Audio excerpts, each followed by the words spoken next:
Indian army and US army, दोनों में difference क्या है? American Army is a highly technological and weapons intensified army with a very high level. Indian Army आज की date में comparable है। आपने अगर हम 1962 की वॉर करें, नंगे पैरों में लोग लड़े थे, बिना वेपन्स के लड़े थे, 303 राइफल से। तो मेरे को पहली ट्रेनिंग क्या दी गई थी कि आप जनरेटर के नीचे घुसिए। एक ऑफिसर रैंक की और एक नॉर्मल जो सोल्जर है, दोनों की ट्रेनिंग में क्या फर्क होता है? एक लीडर है, दूसरा टेक्निकली परफेक्ट है, टैक्टिकली परफेक्ट। इंटरव्यू होता है सीओ का, बोलता बेटा अभी तुम थोड़ी देर के लिए ना बाहर निकल के आइए, अपने स्टार वार उतारिए, डांगरी पहनिए और पीटी शूज नीचे, जवानों की बैरक में चलिए। और ये 15 अगस्त की जो आप आज बात कर रहे हैं, ये उस दिन ये सब देशवासियों को एक कहते हैं ना गेटिंग द गूज बम्प्स, कितने लोग बैठते हैं। हम जब आज़ाद हुए तो हमारी शायद फिलॉसफी ही गलत थी, उस वक्त शायद वो ठीक लगी हो। पंडित नेहरू ने साफ बोला, we are a peace loving nation, हम नॉन अलाइंड हैं, पंचशील में विश्वास करते हैं, हमें आर्म फोर्सेस की जरूरत ही नहीं। अगर आप पीस चाहते हैं तो हम कहते हैं ना, if you want piece be prepared for war.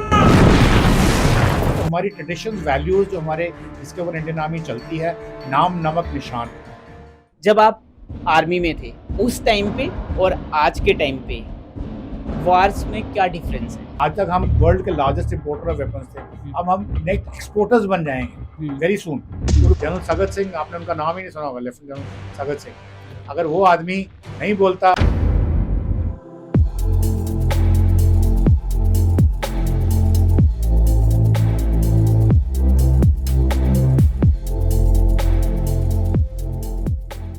वर्दी तो हर कोई पहनता है, लेकिन कुछ चुनिंदा लोगों के अंदर ही जज्बा होता है। आप सब लोगों का बहुत बहुत स्वागत है रॉ हिट टॉक्स में। और आज का जो पॉडकास्ट है वो इंडिपेंडेंस डे स्पेशल पॉडकास्ट है, और जो हमारे गेस्ट है उनका नाम है ब्रिगेडियर डॉक्टर विजय सागर। आज के इस पॉडकास्ट में हमने सर से इंडियन आर्मी के ऊपर बात करी। हमने सर से ये जाना कि हर एक सोल्जर का माइंडसेट इतना स्ट्रॉन्ग किस तरीके से बनाया जाता है, और इंडियन आर्मी की ट्रेनिंग कैसे होती है, इंडियन आर्मी को क्या क्या चैलेंजेस आते हैं, और किस तरीके से जो सोल्जर्स हैं वो देश के लिए जीने मरने के लिए रेडी होते हैं। सो मैं उम्मीद करता हूं कि आप इस पॉडकास्ट को एंड तक जरूर देखोगे, लेकिन उससे पहले आप लोगों को मैं ये चीज याद दिला दूं, अगर आपने अभी तक रॉ हिट टॉक्स को सब्सक्राइब नहीं करा तो इसे सब्सक्राइब कर लो, क्योंकि आपका एक सब्सक्राइब किया हुआ मुझे और मेरी टीम को बहुत ज्यादा मोटिवेशन दिलाता है। सो मैं उम्मीद करता हूं कि आप इस पॉडकास्ट को एंड तक जरूर देखोगे। So enjoy the show. नमस्ते दोस्तों, आप सब लोगों का बहुत बहुत स्वागत है रॉ हिट टॉक्स में। आज के जो हमारे गेस्ट हैं डायरेक्टली उनसे बात करते हैं। तो सर, आपका बहुत बहुत स्वागत है रॉ हिट टॉक्स में। कैसे हो आप सर? तो बहुत बहुत धन्यवाद आपका, आपने मुझे यहाँ पे नरेंद्र जी इनवाइट किया। जी sir, and it's a pleasure for me to be here. Thank you so much. Thank you, because आपसे कुछ 1-1.5 हफ्ते से टाइम ले रहे थे, बट आपका शेड्यूल काफ़ी बिजी था, बट हो नहीं पा रहा। सो आप आ गए, उसके लिए आपका बहुत बहुत धन्यवाद। Okay, so sir, let's talk about Indian army and US army, दोनों में डिफरेंस क्या है? देखिए, बड़ा ही आपने विचित्र सवाल पूछा है। इंडियन आर्मी और यूएस आर्मी में totally, I would say totally divergent issues हैं। ओके, कुछ major American army is a highly technological and weapons intensified army with a very high level. Indian army आज की डेट में comparable है, मेरे से आज से 10 साल पहले देखें तो शायद नहीं थी, परंतु इंडियन आर्मी के अंदर जो डिफरेंस है अमेरिकन आर्मी से बहुत बड़ा, because you may have a best of the weapons, but it is the man behind the weapon who matters. Indian army की जो ट्रेडिशंस हैं, जो उनका वैलर है, जो उनकी मोटिवेशंस हैं, वो बहुत हाई है। अमेरिकन आर्मी उसके सामने कहीं नहीं टिकती। They may be technologically better, but Indian army को अगर आपने अगर 1962 की वॉर करें, आप कहते हैं कि उसमें हमारी हार हुई थी, पर वो हार पॉलिटिकल हार थी, मिलिट्री डिफीट नहीं थी।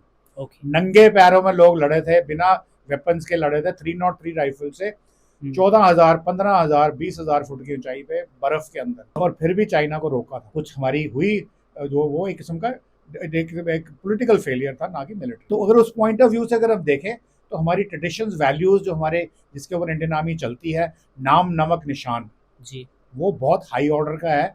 और मैं ये नहीं कहता कि अमेरिकन जीरो हैं उसमें, उनका भी है, but they can not match Indians on that. जो मोटिवेशन है, जो जज्बा है, और उसके बाद जो हमारी पब्लिक सपोर्ट करती है, भारत की जनता जो भारत की आर्म फोर्सेस को सपोर्ट करती है। हाँ, कुछ एक्सेप्शंस हैं here and there for political reasons और whatever reasons, but by and large Indian army is together along with the country के लिए सर्व करने के लिए तत्पर है, और वो भी है, और यहाँ पे कंट्री समझता है कि आर्मी क्या चीज़। सो टेक्नोलॉजी के एंड पे बात करते हैं, अभी इंडिया कितना लैक कर रहा है टेक्नोलॉजी में as compare to US? Technology की अगर हम बात करें तो देखिए, मैं यहाँ पे किसी को कसूरवार नहीं ठहराऊंगा। हम जब आज़ाद हुए तो हमारी शायद फिलॉसफी ही गलत थी, उस वक्त शायद वो ठीक लगी हो। पंडित नेहरू ने साफ बोला, we are a peace loving nation, हम नॉन अलाइंड हैं, पंचशील में विश्वास करते हैं, हमें आर्म फोर्सेस की जरूरत ही नहीं। आपको लगता है अब ये एक मेरे ख्याल में एक फ्लॉड फिलॉसफी थी, क्योंकि देखिए आप भी बोलते हैं, दुनिया भर में माना जाता है अगर आप पीस चाहते हैं तो हम कहते हैं ना, if you want piece be prepared for war. तो अब यहाँ पे कहाँ आपको लगा कि पीस मिल सकता है बिना आर्म फोर्सेस के होते हुए? 62 में क्या हुआ आपको पता है, 71 में 65 में वी हैड स्पेक्टेकुलर विंस। उसके कुछ फैक्टर्स थे जो हमने डिप्लोमेटिक लेवल पे आके गंवा दिए, मिलिट्री गेम्स, तो वहां भी समझ लो हम पीछे ही रहे। परंतु अब जब से मोदी जी आए हैं, there is I would say quantum shift. अब वो भी मैं ये नहीं कह रहा कि 2014 से मोदी सरकार आते ही चेंज हो गई, थोड़ा सा फर्क लगा। हमने पहले उड़ी देखा, फिर बालाकोट देखा जी, तो उसके बाद जब गलवान होता है, अब ये मेरे ख्याल में एक लैंडमार्क है, एक वाटरशेड है इंडियन आर्मी की टेक्नोलॉजिकल एवोल्यूशन में।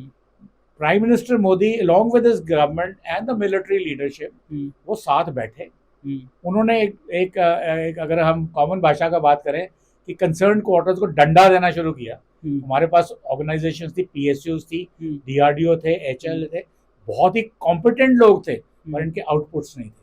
अगर आपको याद हो कि आज से कोई 1 महीना पहले एयर चीफ ने ओपनली बोला था DRDO doesn't meet deadlines. But अगर आप आज देखें, मोदी जी ने $2 बिलियन की परचेज करी थी। हम लोग कॉन्सेंट्रेट कर रहे थे अंडमान निकोबार कमांड में, और क्योंकि वो चाइना का जो मलक्का डायलेमा है उसको एड्रेस कर रहे थे, तो शायद एक रीजन वो भी था, चाइना ने गलवान किया कि भारत की तवज्जो वहां से हटे और इस तरफ आए अपने लद्दाख बॉर्डर के ऊपर जी। तो वो $2 million emergency purchases were a landmark to begin with. उसके बाद हमारी जितनी भी पीएसयूज थी उनकी प्रोडक्शन बढ़ी। हमारे डीआरडीओ वालों ने इतने सारे वेपन्स के जो ड्राइंग बोर्ड स्टेज पे थे उनको निकाल के एक लेवल पे लाए ताकि उसकी मास प्रोडक्शन करी जा सके। और अगर आज हम देखें किसी भी स्फीयर में, चाहे वो एयरफोर्स हो, नेवी हो, आर्मी हो, या और दूसरे drones warfare, satellite warfare, you name a thing, India is doing very well, बहुत आगे जा रहा है। तो टेक्नोलॉजिकली हम लोग अब काफ़ी एडवांस है। मे बी नेक्स्ट 3-4 ईयर्स में, आज तक हम वर्ल्ड के लार्जेस्ट इंपोर्टर ऑफ वेपन्स थे, अब हम नेक्स्ट एक्सपोर्टर्स बन जाएंगे वेरी सून, क्योंकि ब्रह्मोस का आपने तमाशा देख लिया। और चलो टेक्नोलॉजी तो आ गई, आती रहेगी, समय लगता है, और हम चल पड़े, उस अग्रसर हो गए। पहले हम रुके हुए थे, हम आगे बात ही नहीं करते थे। उसके अलावा सबसे बड़ी बात जो है, आपने ऑपरेशन सिंदूर में देखा, पॉलिटिकल लीडरशिप, डिप्लोमेटिक लीडरशिप में अलग से बोल रहा हूँ, हालांकि वही पार्ट ऑफ पॉलिटिकल ही है, बट क्योंकि उनका जो रोल है बहुत जबरदस्त। मिलिट्री लीडरशिप, सिविलियन लीडरशिप, हमारे एनएसएस वगैरह सब एक साथ इकट्ठे एक पोडियम पे आए हैं, जो आज तक कभी हुआ नहीं। हमारे को तो प्रॉब्लम होती थी अगर इंटर सर्विसेज कोऑपरेशन के लिए भी आर्मी, नेवी, एयरफोर्स को एक साथ करने की, अब ये एक साथ हो गई है। तो this is a very very important subject, very very important step जो इंडिया ने लिया है, और एक बहुत ही अच्छी तरह से ले रहे हैं। मोदी जी ने निर्देश दिए हैं, भारत को उन्होंने विश्व गुरु बनाना है, लीडिंग इकोनॉमी बनाना है। 2047 का जो विजन है वो एक बहुत ही बढ़िया बात है। और इसमें देखिए आज की जो जियोपॉलिटिकल स्टेज है उसमें सबसे इंपॉर्टेंट चीज क्या है? सबसे इंपॉर्टेंट चीज है ट्रेड, कॉमर्स। अब ट्रेड एंड कॉमर्स करने के लिए आपको सिक्योरिटी चाहिए ही चाहिए। तो मिलिट्री और ट्रेड जो है ये दोनों इकट्ठे चलते हैं। जैसे हम एक शब्द का इस्तेमाल करते हैं, डेमी एनालिसिस, DEMI। तो D is diplomacy, E is economics, M is military and I is intelligence, ISR। तो ये सब चीजें एक साथ एक मैश में चलती हैं। जो ये फिलॉसफी तो पहले भी थी, रशिया, अमेरिका या बड़े कंट्रीज इसको यूज करते थे, पर इंडिया में ये अब आई है पिछले कोई 5, 7, 8 साल से, और सीरियसली आई है। And I can assure you, आपके दर्शकों को मैं बता दूं, एक बहुत ही लैंडमार्क इशू है जो अब हुआ है, और अब इसको कल को कोई गवर्नमेंट चेंज भी हो जाए, इसको कोई रिवर्स नहीं कर सकता। Okay, so let's talk about operation Sindoor. अभी पूरी दुनिया ने देखा कि ऑपरेशन सिंदूर में इंडिया ने किस तरीके से परफॉर्म करा, और आपका क्या उस पे कि उसमें दिखाया कि हमारी टेक्नोलॉजी कितनी स्ट्रांग है। उस चीज़ की वजह से हमारी जो इक्विपमेंट्स कह सकते हो जो यूज़ होते हैं उसकी सेल बढ़ेगी, यही है ना? तो आप बताओ कि मतलब क्या था इसका रोल?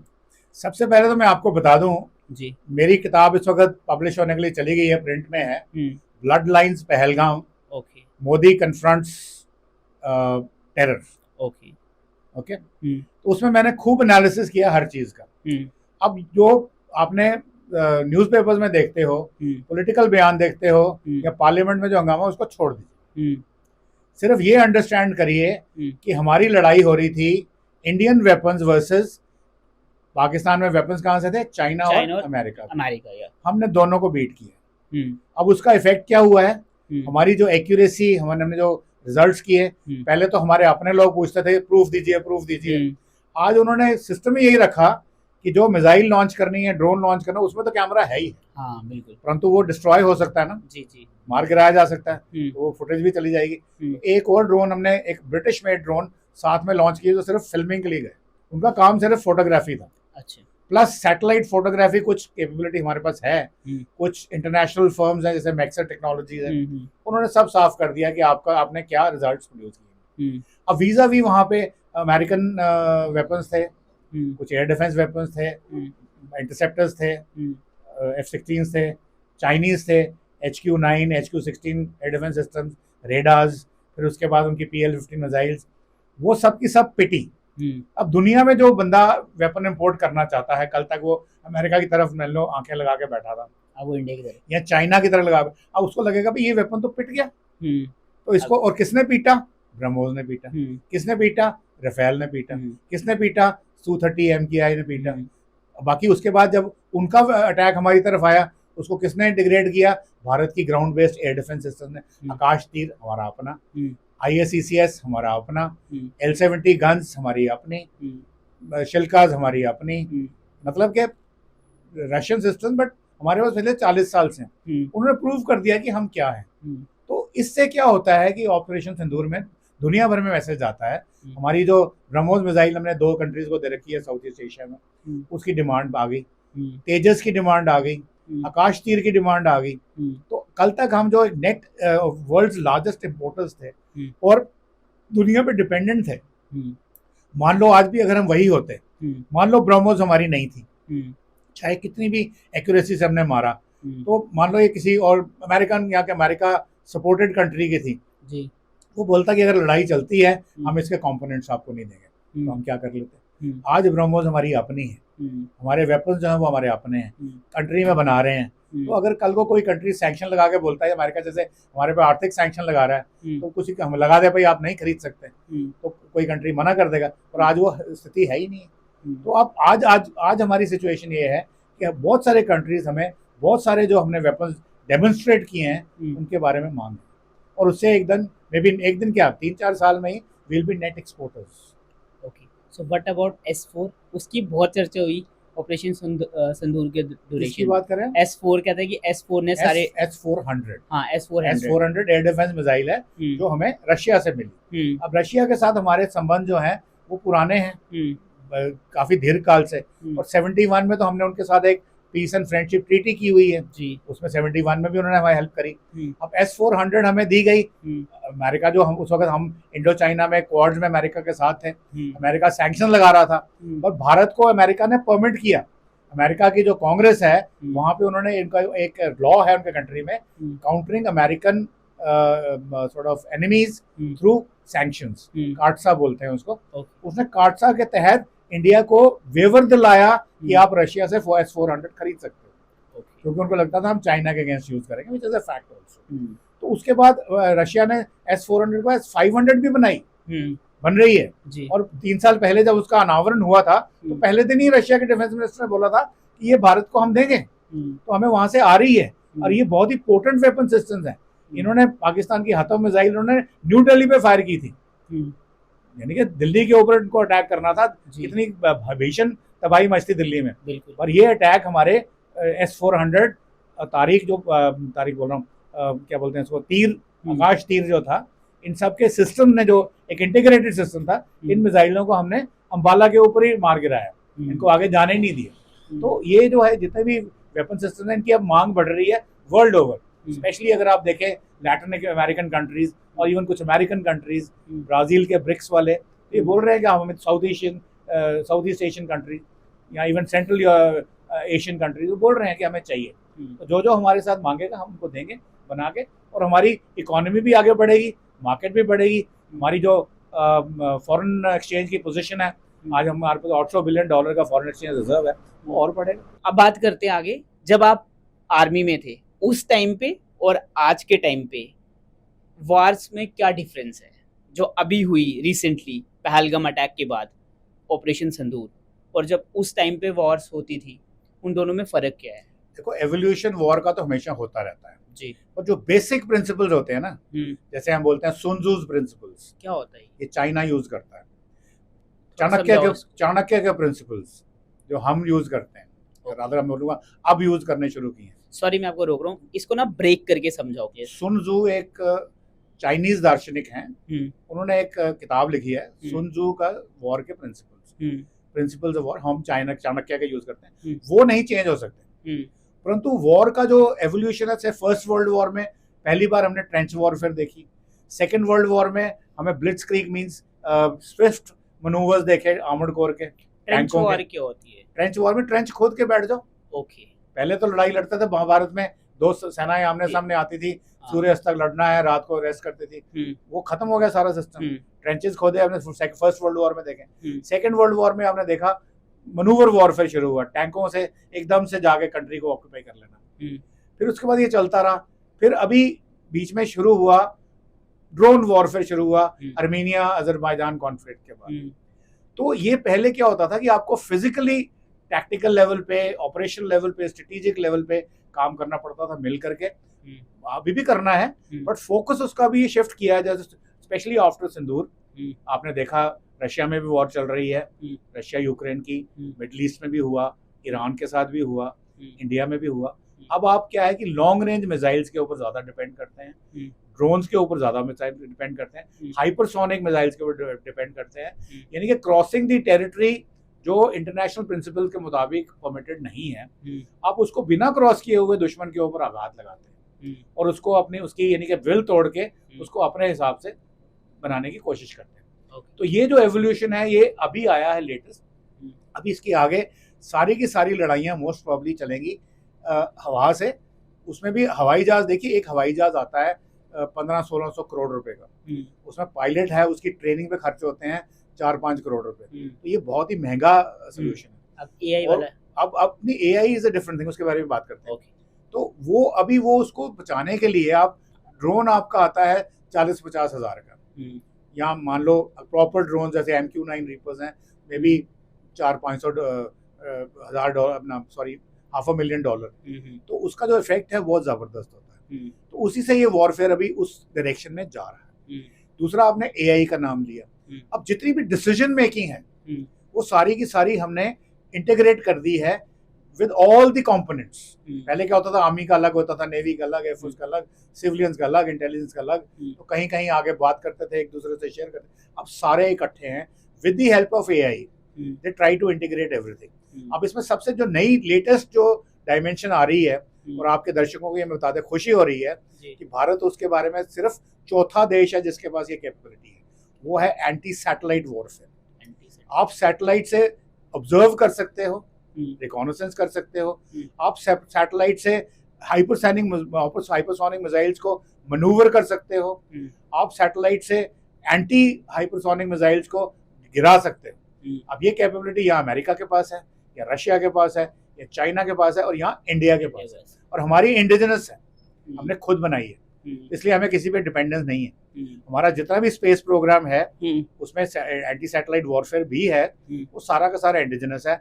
और इससे बड़ी बात क्या हो सकती है कि अभी आपने एक सैटेलाइट छोड़ा है, अब बताया जाता है कि वो सैटेलाइट अर्थ की मैपिंग के लिए है कि अंदर भूचाल कहाँ आ रहा है, टेक्टोनिक शिफ्ट कहाँ हो रही है, यानी कि सिविलियन मेथड्स हैं, और आपको मतलब लगता है कि वो मिलिट्री यूज नहीं होगा उसका। और वो सैटेलाइट जो गया है वो किसका सैटेलाइट है, अमेरिका ने रिक्वेस्ट किया इंडिया को, प्लीज कोलैबोरेट विद अस, और श्री हरिकोटा से इसको लॉन्च किया, हमने किया है। अब अमेरिका का नासा अगर आपको पूछने लग पड़े तो आपको समझ आती है कि आपका कद कहाँ जा रहा है उस वॉरफेयर स्टेज में, आपकी एक्सपर्टीज कहाँ जा रही है, आपके वैज्ञानिकों का स्तर क्या है, आपके लोग साइंटिस्ट कितने मोटिवेटेड हैं, आपकी जो ऑर्गेनाइजेशन कितनी अच्छा काम कर रही हैं। तो इसको आपने खुशी नहीं मनानी है, आपने कहना जी हमारी डेड इकोनॉमी है, हम मर रहे हैं। क्या स्टेटमेंट्स हैं यार। तो don't you feel those guys should be taken to task जो इसको इग्नोर कर रहे हैं और भारत को नीचे करने की कोशिश कर रहे हैं। ओके, सो अभी हमने ऑपरेशन सिंदूर के दौरान ये देखा कि बहुत सारी ऐसी ना न्यूज़ चल रही थी, जैसे जब वो ऑपरेशन ऑन गोइंग था तो इंडिया मीडिया दिखा रहा था कि इंडिया ने पाकिस्तान का लाहौर ले लिया, ये ले लिया, वो ले लिया। फिर उस पाकिस्तान का उल्टा दिखा रहा था कि हम दिल्ली तक पहुंच गया, मुंबई तक पहुंच रहे हैं, ये हो रहा है, ठीक है। और फिर हम जब ऑपरेशन सिंदूर मतलब अभी ख़त्म तो नहीं हुआ है बट कह लो पॉज हुआ, उसके बाद जब बताया इंडियन आर्मी ने कि हमने ये करा, सारे प्रूफ्स दिखाए हमें, ठीक है। और पता चला कि पाकिस्तान में न्यूक्लियर बम का कुछ इफेक्ट हो गया, मतलब तो उसका क्या है, कुछ बता सकते हो आप? तो पहले तो मैं आपको 2-4 फैक्ट्स शेयर करूं जी। मैंने बोला कि लड़ाई का जो अभी लेवल एवोल्यूशन हुआ है, अभी हमने कोई लाइन नहीं क्रॉस करी है, हमने कोई लाहौर नहीं लिया, उन्होंने कोई दिल्ली नहीं लिया, वो नहीं लिया। आपने अपने कंट्री में बैठ के दूर से मारा। हमारा टारगेट था दुश्मनों को बदला लेना पहलगाम का, मतलब टेररिस्ट अटैक। हमें कोई इंटरेस्ट नहीं था पाकिस्तान की जनता को मारना या पाकिस्तान की मिलिट्री को मारना, हम लड़ाई नहीं चाहते। स्टेटेड गोल था, पहले ही बता रखा, और वो हमने किया, इफेक्टिवली किया। वो आपने सब देखा जी। उन्होंने भी हमारे ऊपर अटैक किया, कोशिश पूरी की, और हमने उसका, हमारी जो एयर डिफेंस ने पूरा मुंह तोड़ जवाब दिया। मिनिमल डैमेज, एक 3 एयरफील्ड्स के ऊपर, नाम नहीं लूंगा मैं, वहां पे उनके सिविलियन जहाँ पे डोमेस्टिक एरिया होता है वहां कुछ डैमेज थी, उनके ऑपरेशनल रेडीनेस के ऊपर या हमारे हथियारों के ऊपर कोई असर नहीं। तो वो जो दिखाते वो सही नहीं है, तो जो प्रोपेगेंडा है, ठीक है ना, that is what I want to say. जो पाकिस्तान की प्रोपेगेंडा मशीनरी हमसे बहुत स्ट्रांग है, वो हमारे हिंदुस्तान वाले कब समझेंगे मुझे समझ नहीं आ रही। कम से कम पिछले 4 साल तो मैं मानुषा ऑडिटोरियम में एक सेमिनार में मैंने पहले बोला था, एक रफेल कम कर दीजिए, हालांकि वो एक अतिशयोक्ति थी। 1700 करोड़ रुपए अगर आप लगा के अपनी, जैसे ISPR ने बना रखी है अपनी लेबोरेटरीज, आप भी बनाइए। वर्ल्ड ओवर के जितने जर्नलिस्ट हैं उनको वो अपने पे रोल पे रखते हैं, आप भी रखिए। बोले आपका बारे में, तो यानी जो भी गवर्नमेंट की पॉलिसी है, I will not go into, ये मेरे पर्सनल व्यू है कि हमें भी उनका प्रोपेगेंडा, इंफॉर्मेशन वॉरफेयर में हम उनसे पीछे हैं, हमें उनको बराबरी करनी, दैट इज वन। सेकेंडली, आपने बोला ऑपरेशन पॉज हो गया, ऑपरेशन पॉज नहीं है, ऑन है सब। जिस दिन पाकिस्तान की तरफ से कोई और इंसिडेंट होगा, जैसे अभी मैं किसी दूसरी चैनल पे था, उन्होंने बोला जी इंसिडेंट हो रहा है, ऑपरेशन महादेव है, देखिए ऑपरेशन अखल चल रहा है, ऑपरेशन शिव शक्ति। मैं कहा ये ऑपरेशन उनके अटैक नहीं है, ये हमारी इंटेलिजेंस है जो बता रही है कि वो छुपे हुए हैं, तो उसका इसके पहले कि वो अटैक करें हम उनको मारें, तो इसलिए वो कुछ नहीं है। अगर वो कहीं अटैक करेंगे तो उनके जितने भी टेररिस्ट के ठिकाने 9 तो हमने करे, हमारे पास अब आज की डेट में पूरी इंटेलिजेंस है। अगर वो शिफ्ट कर रहे हैं, मूव कर रहे हैं, हमने उनको अपना अंडर सर्विलेंस रखा हुआ है। टारगेट्स ऑलरेडी रिकॉर्डेड है, फिक्स्ड है, सिर्फ 5-10 मिनट 15 मिनट डिसीजन मेकिंग के बाद within no time they will go off, तो वो चलेगा। अभी दूसरी बात आपने क्या पूछा था मेरे को इसके बारे में, न्यूक्लियर बम के बारे में। न्यूक्लियर के बारे में। अभी न्यूक्लियर बॉम्ब में एक क्या हुआ है कि सरगोदा में किराना हिल्स है, हम सबको मालूम है कि वहां पे किराना हिल्स एक रॉकी माउंटेन्स एरिया है, उसके अंदर टनल्स हैं। अब जो भारत के जो कोर ऑफ इंजीनियर्स है, मैंने नहीं देखा कोई ज्यादा लोगों को टनलिंग की कोई वहां पे स्पेशलाइजेशन दी जाती है, M.Tech PhD करते हैं ऑफिसर्स। पर पाकिस्तानी आर्मी ऑफिसर्स को, जिनको मेरा इंटरेक्शन यूनाइटेड नेशंस की टेन्योर के दौरान है या उनको कहीं मिला हूँ, तो वो छुपाते हैं, टनलिंग एक्सपर्ट्स हैं। इसलिए बनाई, शायद वहां पे न्यूक्लियर वेपन्स हैं, ठीक है, नॉट श्योर बट पॉसिबिलिटी है। देखो मान तो कोई नहीं रहा ना, हम भी नहीं कह रहे कि हमने अटैक किया, हम भी नहीं कह रहे, पर अगर आपकी ब्रह्मोस 1 मीटर की CEP, circular error probability means कि 1 मीटर के अंदर मारेगी, तो आप मानते हो 15 किलोमीटर टारगेट मिस करेगी ना। अब वो ना इंडिया मानेगा, ना पाकिस्तान मानेगा, ना अमेरिका मानेगा, क्योंकि मेरा मानना है कि वो वेपन शायद पाकिस्तान के हैं ही नहीं, वो अमेरिका के हैं। अमेरिकन ने उसकी सिक्योरिटी ट्रेनिंग का जिम्मा क्यों ले रखा है? $1 बिलियन हर साल उनको क्यों देता है उसकी मेंटेनेंस के लिए? जैसे अमेरिका ने कोल्ड वॉर के दौरान अपने बेसिस रखे थे, न्यूक्लियर बॉम्ब रखे थे, क्या बोलते हैं इसको, टर्की में, उनके गुआम आइलैंड्स में है, मेनलैंड पे हैं। अभी उन्होंने एक कंटेनराइजेशन सिस्टम शुरू किया है कि बॉम्ब्स को कहीं भी शिफ्ट करें, क्योंकि एक जगह लोकेशन आ जाती है ना। अब यहाँ एक्सपोज हो रहा था, वैसे कोई लोग बोलते हैं नहीं AQ खान की स्टोरी थी, मदर ऑफ पाकिस्तान बॉम्ब उसने किया, कुछ नहीं, वो सब प्लांटेड स्टोरी थी मेरे हिसाब से। क्यों? कि जैसे ही वो अटैक सुबह होता है, इमीडिएटली दीगो गार्शिया से एक मेरा एक नाम गलत हो सकता है, B350 एयरक्राफ्ट जो है, जो रेडिएशन मॉनिटर करने के लिए बनाया, वो क्यों उड़ के आया सरगोदा में रेडिएशन मॉनिटर करने के लिए। प्लस उसी वक्त ट्रम्प का बने बयान आया कि देखिए हम अफगानिस्तान में जो हमारा बगरम बेस है उसको नहीं छोड़ेंगे। भाई क्या जरूरत पड़ी, कल के तो आप भाग के आए वहां से, अपना गोला बारूद वहीं छोड़ के आए, आप वापस लेना चाहते हैं, क्यों? क्योंकि दीगो गार्शिया में टाइम लगा। फिर एक इजिप्ट का विमान उड़ता है बोरोन का स्टफ लेकर के, जहां पे न्यूक्लियर रेडिएशन आती है उनको। तो ये सब कहते हैं कि इनमें अमेरिका का डीप इंटरेस्ट था। ठीक है, अब डिप्लोमेटिक लेवल पे हम भी नहीं बोलेंगे, वो भी नहीं बोलेंगे। तो ये जो न्यूक्लियर हुआ है, शायद एक ये की रीजन था कि पाकिस्तान जब रोता हुआ अमेरिका के पास गया कि हमें बचाओ, और अमेरिका को भी लगा भैया तो गए, भारत को पता चल गया है कि किराना हिल्स में है, चिगाई हिल्स में है, परंतु हमारे जो DGMO एयर थे, डायरेक्टर जनरल, उन्होंने अपनी ब्रीफिंग बोला भाई हमें नहीं पता। जर्नलिस्ट ने पूछा कि सर आपको है न्यूक्लियर है वहां पे, कहता thank you, I didn't know, आपने हमें बताया, जानकारी के लिए धन्यवाद। अब ये सवाल जो है बड़ा ही एक डिप्लोमेटिक आंसर है, इसका मतलब कि कुछ दाल में काला है। तो मैं इस पर कमेंट नहीं करूंगा, मैं सिर्फ ये कहूंगा कि उसने रैटल किया। और मेरा मानना, ये मेरा पर्सनल व्यक्तिगत बयान है, कोई गवर्नमेंट की इसमें कोई जो फैक्ट्स मेरे पास सामने आए हैं वो मैंने अपनी किताब में मेंशन भी किए हैं। वो मुझे कहते हैं कि ये न्यूक्लियर बॉम्ब जो हैं ये पाकिस्तान के डिप्लॉयमेंट नहीं है, ये अमेरिका की डिप्लॉयमेंट है अगेंस्ट रशिया। ठीक है, जैसे रशियन डिप्लॉयमेंट भी है, रशियन सॉइल के ऊपर आर्कटिक में, अमेरिका की है गुआम में, दीगो गार्शिया में, चाहे पाकिस्तान में, से टर्की में। अब वो उनके जो एयर डिफेंस थैड्स वगैरह होते हैं वो बता देते हैं थैड्स कहाँ कहाँ लगाए हमने, जो बड़े highly sophisticated air defence systems हैं। यहाँ उन्होंने पेट्रियट्स कहाँ लगाए हैं, और न्यूक्लियर बम तो छुपा के रखना ना।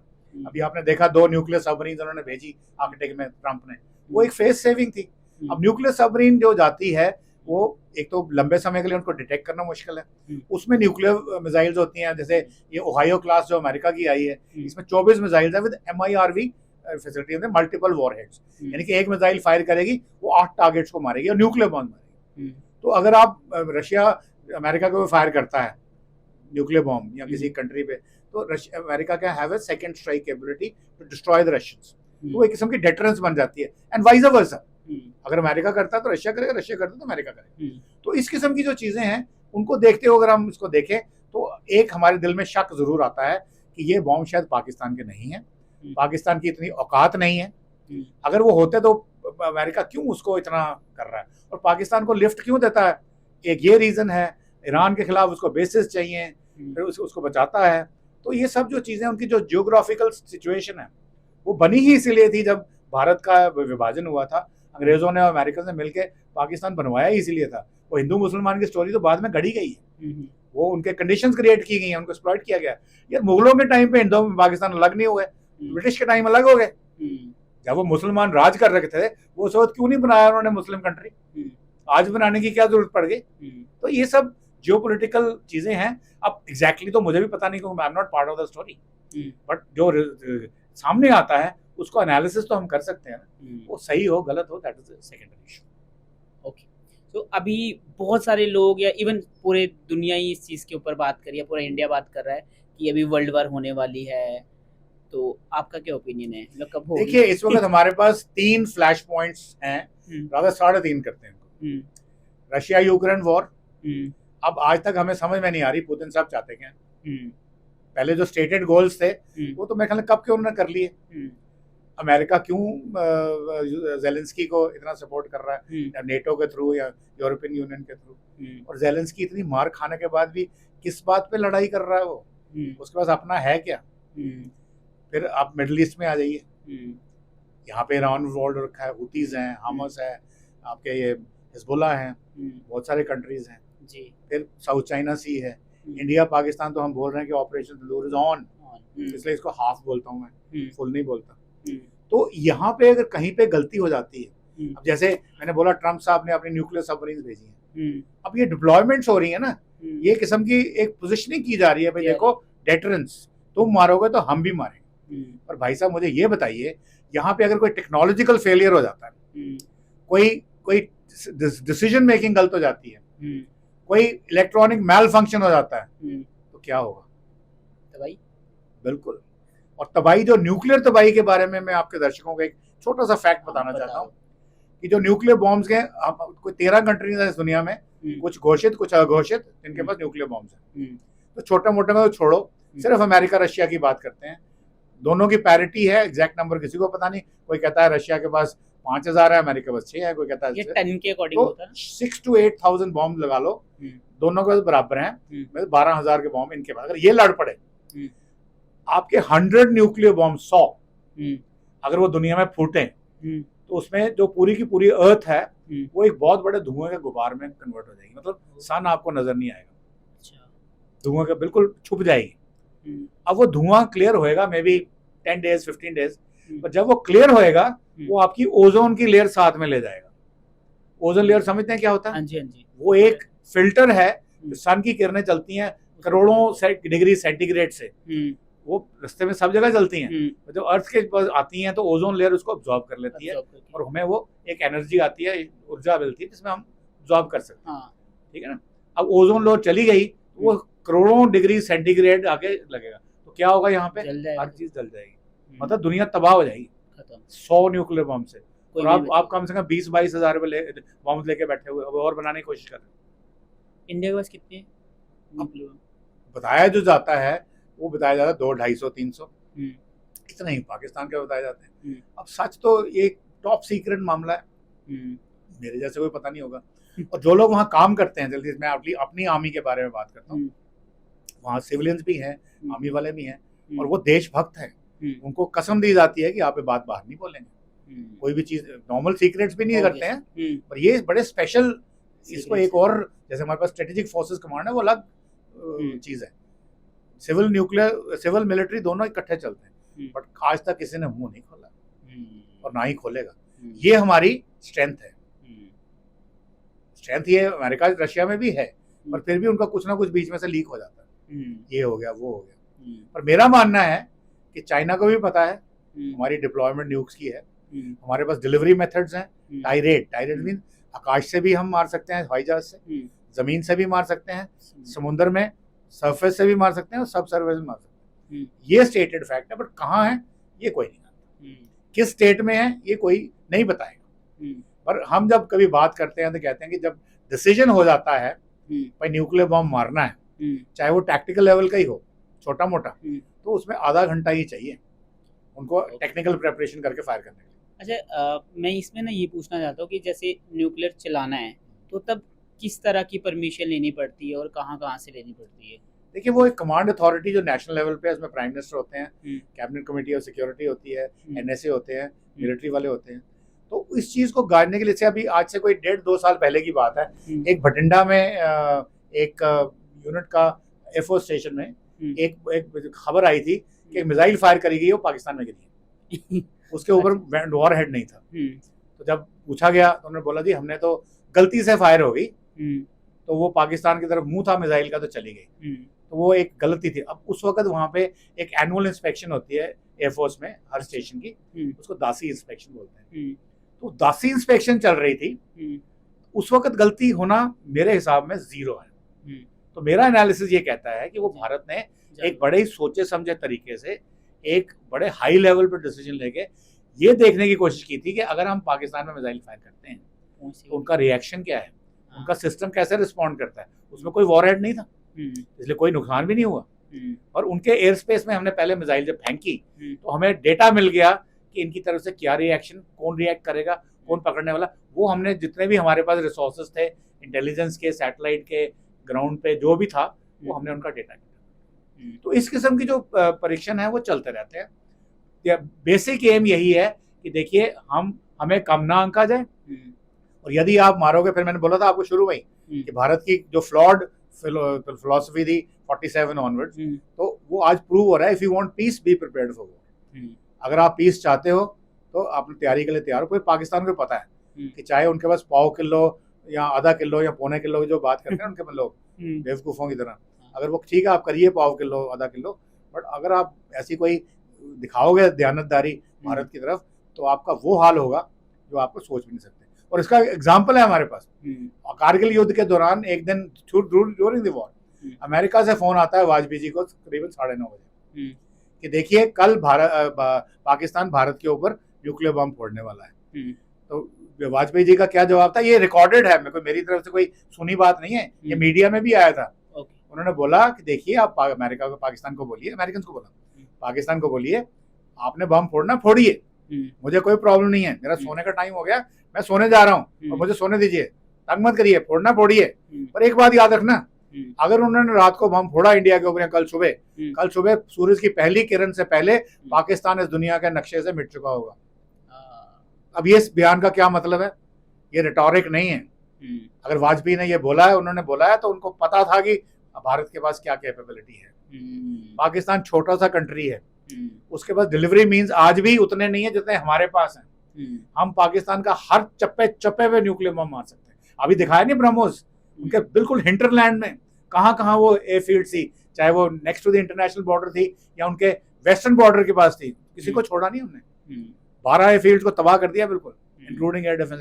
तो अगर वो ब्रह्मोस जा रही है कन्वेंशनल वॉरहेड के साथ, कल हमारी मिसाइल न्यूक्लियर वॉरहेड नहीं जाएगी। तो ये एक डेटरेंस है। बाकी बयानबाजी जो मर्जी करते रहो, वो उसको पॉलिटिकल मतलब है, लोगों को बेवकूफ बनाने का मतलब है। तो मैं अपने जनता में अपने साथियों को ये अपील करता हूँ कि जब भी कोई स्टेटमेंट आती है उस पर आप एकदम से रिएक्ट मत करिए। अभी आपके पास मोबाइल हाथ में है, गूगल आपके हाथ में है, एआई आपके हाथ में है, क्वेश्चन पूछिए कि भारत ने किया, उसने किया, क्या ये बात सच है? राहुल गांधी ने बोला इंडियन इकोनॉमी डेड है, क्या ये सच है? ऐसे सवाल पूछिए तो आपको जवाब मिलेंगे। रादर देन आप चल पड़ते हैं गवर्नमेंट को डिमीन करने के लिए, उनको बैठ के अपना काम करने दीजिए। जब सारा काम खत्म हो जाएगा उस वक्त घेरिए उनको पार्लियामेंट में, जब ऑपरेशन चल रहा है उस वक्त मत। गलवान में भी यही हुआ, अब भी यही हुआ। इसराइल का एग्जाम्पल लीजिए, वो अल्पमत सरकार है, अभी भी उसको नहीं उतार रहे हो क्योंकि लड़ाई चल रही है। पर जिस दिन लड़ाई खत्म होगी, शायद नेतन्याहू का एक ये भी कारण है कि वो लड़ाई नहीं बंद कर रहा, उसको पता जिस दिन खत्म करेगा उस दिन उसकी सरकार गई।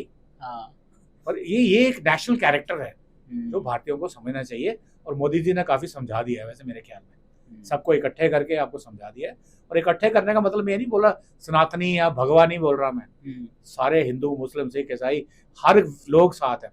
अगर आप डीपली रिसर्च करेंगे, उन्होंने किसी को नहीं छोड़ा, सबको इंटीग्रेट कर रखा है, चाहे वो गांव की औरतें तक क्यों ना हो, उनके लिए भी कुछ ना कुछ है, हर आदमी के लिए कुछ ना कुछ है, और सब कंट्रीब्यूट कर रहे हैं। उसी से तो भारत आपका 2047 में जो विश्व गुरु बनेगा, 4th लार्जेस्ट इकोनॉमी ऑलरेडी बन गई, जापान को आपने परास्त कर दिया, जर्मनी परास्त होने वाला है। तो उसके बाद देखते हैं अगला चाइना की बारी कब आती है, हालांकि वो हमसे बहुत दूर है, let's hope so. But still अगर हम उनको क्रॉस नहीं भी कर सके अगले 20 साल में, तो एक will be a force to reckon with. अब उसको कम करने के लिए वो सैम पिट्रोडा, जॉर्ज सोरोस, वो गार्डियन जैसे लोग चाइना के हैं या अमेरिका के हैं, वो टूल किट्स भेजते रहते हैं, और हमारे कुछ पॉलिटिशियंस हैं, कुछ पार्टियां हैं, वो टूल किट्स को इस्तेमाल करते रहेंगे, उनको पैसे मिलते हैं वो काम करने के। अब ये जनता को समझना है, ये गवर्नमेंट की या मिलिट्री की रिस्पॉन्सिबिलिटी नहीं है, या लॉ एंड ऑर्डर पुलिस की रिस्पॉन्सिबिलिटी। जनता को समझना है कि यार देखो ये हमारे हितों के खिलाफ काम कर रहे हैं, इनको रोको, इनको पकड़ो, इनको भगाओ यहाँ से। तो वो डेमोक्रेसी ऐसी होती है, यानी कि जनता के सवाल में भी सवाल आते हैं और वो जेन्युइन होते हैं, और उनकी जो एक्सपर्टीज नहीं होती, तो इसलिए मतलब एआई आपके हाथ में है, मोबाइल आपके पास है, पूछो उसको कि क्या है, कुछ ना कुछ तो समझ आएगी।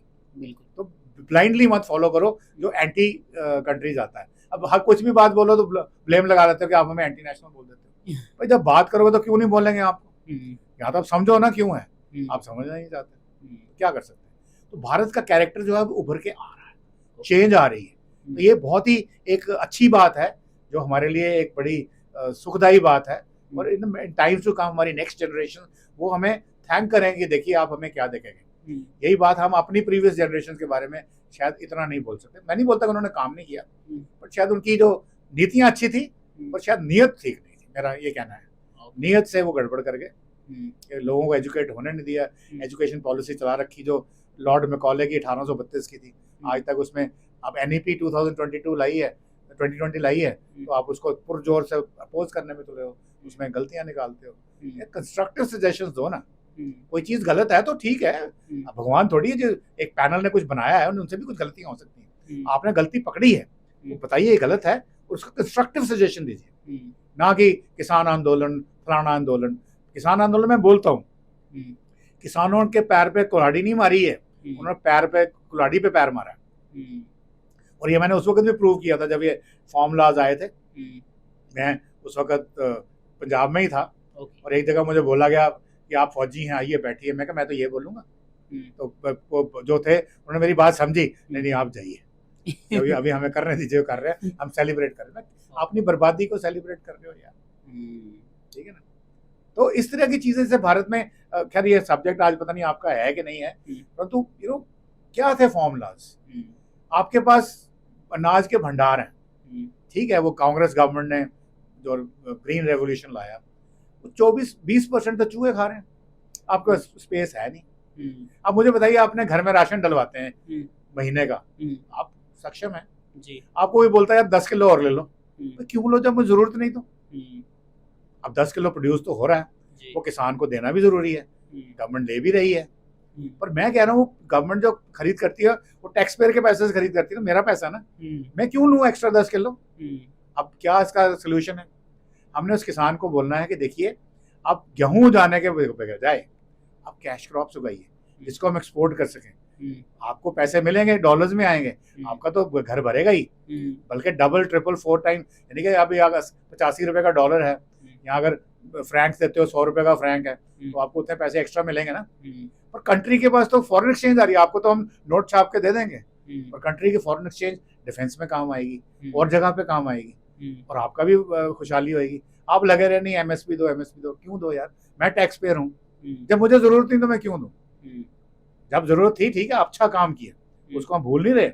अब अपना पैंतरा चेंज करिए ना, अपना गियर बदलिए। गवर्नमेंट कुछ फ्लॉज कर रही, मैंने देखा गवर्नमेंट बहुत सारी है पॉलिसीज, तो एनीवे बीच में ऐसी बात आ गई तो मैंने कर दी। It's okay. सो अब बात करते हैं जब एक इंसान आर्मी में जाता है। सो let's talk about Indian army. जो मैंने मान के चलो मैंने सोल्जर बनना है, ठीक है, सो ट्रेनिंग का क्या किस तरीके से रहती है, एक ऑफिसर रैंक की और एक नॉर्मल जो सोल्जर है, दोनों की ट्रेनिंग में क्या फ़र्क होता है? देखिए दोनों की ट्रेनिंग में बहुत ज़मीन आसमान का फ़र्क है। एक लीडर है और दूसरा टेक्निकली परफेक्ट है, टैक्टिकली परफेक्ट है। तो ट्रेनिंग का अपना स्केड्यूल है, कोई प्रॉब्लम नहीं। पर यहाँ पे मैं जो आपको हाईलाइट करना चाहता हूँ, जो हमारी ट्रेनिंग है उसका, आपने एक फर्स्ट क्लास ट्रेलर बोलूंगा, अभी मूवी बाकी है, आपने कारगिल में देखा, यंग ऑफिसर्स ने लीड किया है। अगर आप कारगिल में जब द्रास में जो जाते हैं, मेमोरियल बनाया हुआ है, अगर टाइगर हिल को आप देखें तो आज चाहे आपके पर्वतारोही हो प्रोफेशनल्स, वो भी सोचते हैं यार इस 85 डिग्री के ग्रेडियंट पे बिना किसी लैंडमार्क के, बिना किसी सपोर्ट के कैसे चढ़े, और वो भी जब दुश्मन उनके ऊपर ऑब्जर्व्ड फायर ले रहा है, दुश्मन देख के उनके ऊपर फायर कर रहा है, आर्टिलरी भी, स्मॉल आर्म्स भी, और वो चढ़े रस्सियों के साथ। यंग थे, अंधों को लीड किया। विक्रम बत्रा का नाम आपने सुना, कई हैं, योगेंद्र यादव वगैरह वगैरह, संजय कुमार, कई नाम हैं। वो सब जो लीडरशिप थी कैसे बनी। अब मैं अपनी कहानी बताता हूँ कि मैं एनडीए में गया, 3 इयर्स ट्रेनिंग, उसमें मेरी ग्रेजुएशन भी करी गई। कौन सी ईयर की बात है सर? मैं एनडीए में गया था 78 में। 1978। ओके। उसके बाद 1 ईयर हमारे ऊपर, आपको उस टाइम की एनडीए और आज की एनडीए में क्या फर्क आया है? काफी फर्क है, डिफरेंट व्यू पॉइंट्स, उसकी बात करते हैं। ओके। उसके अलावा उसके बाद नेक्स्ट इज आईएमए। तो आर्मी के लिए ये 2 इंस्टीट्यूशन है, ओटीए भी होती है शॉर्ट सर्विस के लिए, और कुछ और एंट्रीज भी हैं, पर उस वक्त ये प्रेडोमिनेंट थी। ओके। अब ऑफिसर तो आप बन गए, इसी तरह से आप आईएएस क्लियर करते हो, आईपीएस क्लियर करते हो, आप वहाँ भी ऑफिसर बन जाते हो। पहले दिन ही वर्दी शर्दी लगा के बिल्कुल क्रीज में बैठ के ऑफिसर में बैठ जाते हो और डंडा हाथ में लेकर डंडा बट यहाँ पे ऐसा नहीं होता। और आपने रिजल्ट देख लिया ना, कोई अकाउंटेबिलिटी नहीं है, लॉ एंड ऑर्डर। मैं नहीं बोलता काम खराब कर रहे हैं, बट काफी सारी जगह पे नुकसान होता है, कई रीजन है उसके, पर पहला रीजन जो है मैं जानता हूँ, उनकी इंटरेक्शन कोई नहीं है अपने सबऑर्डिनेट्स के साथ, मिनिमल है। मेरे यहाँ मैं जब गया हूँ तो उन दोनों 1 स्टार पहना जाता था, सेकंड लेफ्टिनेंट, आजकल 2 देते हैं। तो लेकिन मैं पहले दिन यूनिट में पहुंचा, मुझे जाते ही उन्होंने बोला भाई अफसर साहब आ गए हैं। एक सिस्टम है, हमारा सीनियर सबल्टन होता है, हमारे जो सीनियर्स होते हैं 1-2 साल सीनियर होते हैं, वो यंगस्टर्स को कंट्रोल करते हैं। तो you become an officer, yes sir, interview होता है सीओ का। ओके, बोलता बेटा अभी तुम थोड़ी देर के लिए ना, थोड़ा मैं ड्रामेटिक लैंग्वेज में बोल रहा नहीं हूँ, आप बोलिए, पता बाहर निकल के आइए, अपने स्टार वार उतारिए, डांगरी पहनिए और पीटी शूज नीचे, और जवानों की बैरक में चले जाइए। आपको रात को सोने के लिए आएंगे, आप ऑफिसर मेस में नहीं जा सकते जब तक आप अपनी प्रोबेशन पास नहीं करते। खाना ब्रेकफास्ट आपका होगा जवानों के साथ लंगर में, लंच भी वहाँ, डिनर भी वहाँ। चलो मान लिया, ठीक है। और वो जवान भी आज हमारे जो है वो बड़े रिस्पेक्ट करते हैं, पता है ये साहब है, ठीक है। वो चलो आपको लाइन में नहीं लगाएंगे, आपके लिए अलग से टेबल लगाएंगे, क्योंकि कुछ महीने के बाद आप ही ठीक है, तो वो इज्जत देंगे आपको, आपको लुक आफ्टर भी करेंगे। उसके बाद इतना ही नहीं है, उसके बाद अब मेरी यूनिट थी एयर डिफेंस यूनिट थी, L-70 थी, वहाँ जनरेटर्स होते हैं, रेडार्स होते हैं, गन्स होती हैं। मुझे आज भी याद है पहले दिन जब मेरे को बोला गया जवानों के साथ, जवान फॉलन होता है जितने बजे, मुझे भी जवानों के साथ फॉलन, ऑफिसर लेट बाद में आते हैं रिपोर्ट लेने के लिए, वो आधा घंटा मान लो लगता है, तो BHM की विसल लगती है वो काफी पहले लग जाती है, ओके, नॉर्मल प्रोसीजर। अब इस ऑफिसर को भी बिना स्टार के वहां पहुंचना है, ठीक है, लाइन में नहीं लगना है, पर वहां उनके साथ होना है, ताकि पता चले कि जवान कितने बजे उठ के आया है, किस हालत में आया है, आप वो कैसे खाना खाता है, उसके साथ क्या प्रॉब्लम होती है, शाम को अगर वो जाता है रिक्रिएशन रूम में, उसको क्या मिल रहा है क्या नहीं मिल रहा है, जवानों को अंडरस्टैंडिंग होती है, रैपो बनता है। अब मुझे उस वक्त, आज की सिचुएशन डिफरेंट है, जवानों के फैमिलीज में बच्चे कितने हैं, क्या कर रहे हैं, कहाँ रह रहे हैं, कौन स्कूल में, वो सब मुझे पता होना चाहिए, मेरे से डायरी बनवानी जाती है। अच्छा, तो I know each one, that is how I become a leader. फिर उसके बाद जो नॉलेज है, अब जवान तो पिछले 10 साल से, 15 साल से, 20 साल से वो गन ऑपरेट कर रहा है, मिसाइल ऑपरेट कर रहा है, रेडार, उसको तो वो तो एक्सपर्ट है। आप तो नई नई ट्रेनिंग करके आए हो, यंग ऑफिसर्स कोर्स होता है, आपको भी सिखाया गया है, और आपकी एक्सपर्टीज उतनी नहीं थी उसकी है। तो मेरे को पहली ट्रेनिंग क्या दी गई थी कि आप जनरेटर के नीचे घुसिए, उन दोनों निपल्स होते थे, ग्रीजिंग होती थी, आजकल ग्रीजिंग का कॉन्सेप्ट खत्म हो गया है पूरी गाड़ियों में, डाउट में, तो जनरेटर के नीचे जो 4 व्हील पे होता था, आप घुसिए गाड़ी के नीचे जाइए, सारे निप्पल खोलिए, उनको पेट्रोल में साफ करिए, अंडर हवलदार जो आपका उस्ताद बनाया जाएगा, यानी को 3 स्ट्राइप पर वो उस वक्त आपका बॉस है, कैसे भी हुक्म दे आप उसको छोड़ नहीं सकते, हालांकि वो थोड़ा इज्जत करते हैं, बट फिर भी उसको भी पूछा जाता है साहब से क्या करवाया, या कोई आगे चेक करेगा, भाई तुम साहब को ज्यादा वो तो नहीं कर रहे, ट्रीक करो। IMA जो हमारे NDA में उस्ताद होते हैं, हवलदार होते हैं, BHMs होते हैं, डंडा लगाते हैं, ठीक है, पूरा कोई लिहाज नहीं है, फ्रंट रोल कराते हैं, यूनिट में करने, अब स्टार लग गया तो यूनिट में वो नहीं होगा, तो वो मुझे ड्यूरिंग ट्रेनिंग की बात कर रहा हूं। तो यूनिट के अंदर आगे जब स्टार उतरवा के उसने बोला, अब मुझे पता है कि इसके अंदर कितने निप्पल्स 90 डिग्रीज वाले हैं, कितने 360 डिग्रीज वाले हैं, कितने 270 डिग्रीज वाले हैं, कैसे साफ होते हैं, ग्रीजिंग गन कहाँ करनी चाहिए। This is the level of training जो वो शुरू करते हैं, वो करते करते ऊपर करते करते एक दिन वो आता है कि I am as expert as my man, मुझे ऐसा कोई काम ऑर्डर नहीं देना अपने जवानों को जो मेरे से ना होता। अगर वहां पे सफाई करानी है, बैरक में सफाई करानी, झाड़ू लगाना है, तो NDA में मैंने भी झाड़ू लगाया, वहां पे ऑर्डरली होते थे हमारी मदद करने के लिए। जब इंस्पेक्शंस होती थी तो फर्श की मेंशन पॉलिश मैंने खुद करनी, फर्श को धोना मैंने खुद है, ठीक है ना, जो डस्टिंग करनी है कमरे की वो मैंने कुछ करनी है, पॉलिशिंग मैंने करनी है इंस्पेक्शन वाले दिन। बाकी नॉर्मल रूटीन में, जो कि रूटीन इतनी इंटेंस है, वहाँ ऑर्डरलीज होते हैं, इवन NDA में होते हैं। तो ये मतलब कि जवान, एक ऑफिसर को जब ट्रेन किया जाता है, उसको वो हर चीज बताई जाती है जो एक जवान फील करता है, उसको is made to go through that lines. तो नॉट लाइक पहले दिन भी आ गए, बैठ गए और हुक्म चलाने लगे, ये क्या वो क्या, वो सिस्टम नहीं होता है। तो that is the difference between the training between Indian army and the other आर्मीज। इसलिए हमारा जो होता है एका होता है। अब जैसे विक्रम बत्रा की बात बताऊंगा, महावीर चक्र उसको मिल चुका है भाई, इज ऑलरेडी ए हीरो। अब अगला ऑपरेशन आता है, वो भी ऑलमोस्ट फतेह हो गया है, जिसपे उसको परमवीर चक्र मिला है, फतेह हो गया है, और एक जवान हमारा वहां पे शहीद हो जाता है दुश्मन के बंकर के पास, उसकी बॉडी रिट्रीव करनी है। और वहां उसके सूबेदार साहब, जो ये 22-23 साल का लड़का था, सूबेदार साहब 40-45 के होंगे, वो बोलते हैं कि साहब मैं जाता हूँ उसको रिट्रीव करने, क्योंकि आर्मी की ट्रेनिंग ये है कि अगर आपका एक जवान शहीद हो गया है, उसकी बॉडी रिट्रीव करने के लिए 4 और शहीद करने पड़े तो करिए, यानी कि ये नहीं बोलना कि और हो जाएंगे, हमने बॉडी दुश्मन के पास नहीं छोड़नी है, अनलाइक पाकिस्तानी आर्मी, उन्होंने अपने शव लेने से इनकार कर दिया कि ये हमारे हैं ही नहीं। और फिर हमने क्या किया, हमने उनको प्रॉपर मुस्लिम रिचुअल के साथ प्रॉपर बरियल दिया, इज्जत के साथ। इससे बड़ी बात इंडियन आर्मी की और क्या हो सकती है। ये सब हमारी सिखलाई है। और वहां पे जब उन्होंने उसको रिट्रीव करना था, उन्होंने सुबेदार साहब को बोला कि आप नहीं जाएंगे, आपके बीवी बच्चे हैं, नॉट कि विक्रम बत्रा के फादर मदर भाई बहन नहीं थे, उनकी शायद मंगनी भी हो चुकी थी, उनको पता था सब कुछ, उसके बावजूद उन्होंने बोला नहीं आप नहीं, मैं जाऊंगा। ये है जज्बा। और उस ऑपरेशन में बॉडी तो रिकवर करी, खुद भी शहीद हो गए। तो ये जज्बा आप कौन सी आर्मी में देखते हैं, कहाँ से लाएंगे? ये आपको इंडियन आर्मी में आएगी। और ये 15 अगस्त की जो आप आज बात कर रहे हैं, ये उस दिन ये सब देशवासियों को एक कहते हैं ना गेटिंग द गूज बम्प्स, कितने लोग बैठते हैं राजपथ के ऊपर लड़ाई परेड देखने के लिए। और अभी मोदी जी ने लास्ट ईयर 2-3 साल से क्या किया है, वो दूर दराज के गाँव से, अरुणाचल से, तमिलनाडु से, मिजोरम से, कुपवाड़ा से, भुज से, कच्छ से, वहाँ के लोगों को लाके वहाँ पे एज ए गेस्ट बिठाते हैं। और मुझे पता है जब मैं सर्विस में था, मिलिट्री ऑपरेशन डायरेक्टरेट में मैं पोस्टेड था, वहाँ पास लेना कितना मुश्किल था, इवन एज एन ऑफिसर, और वहाँ पहुँचना कितना मुश्किल था।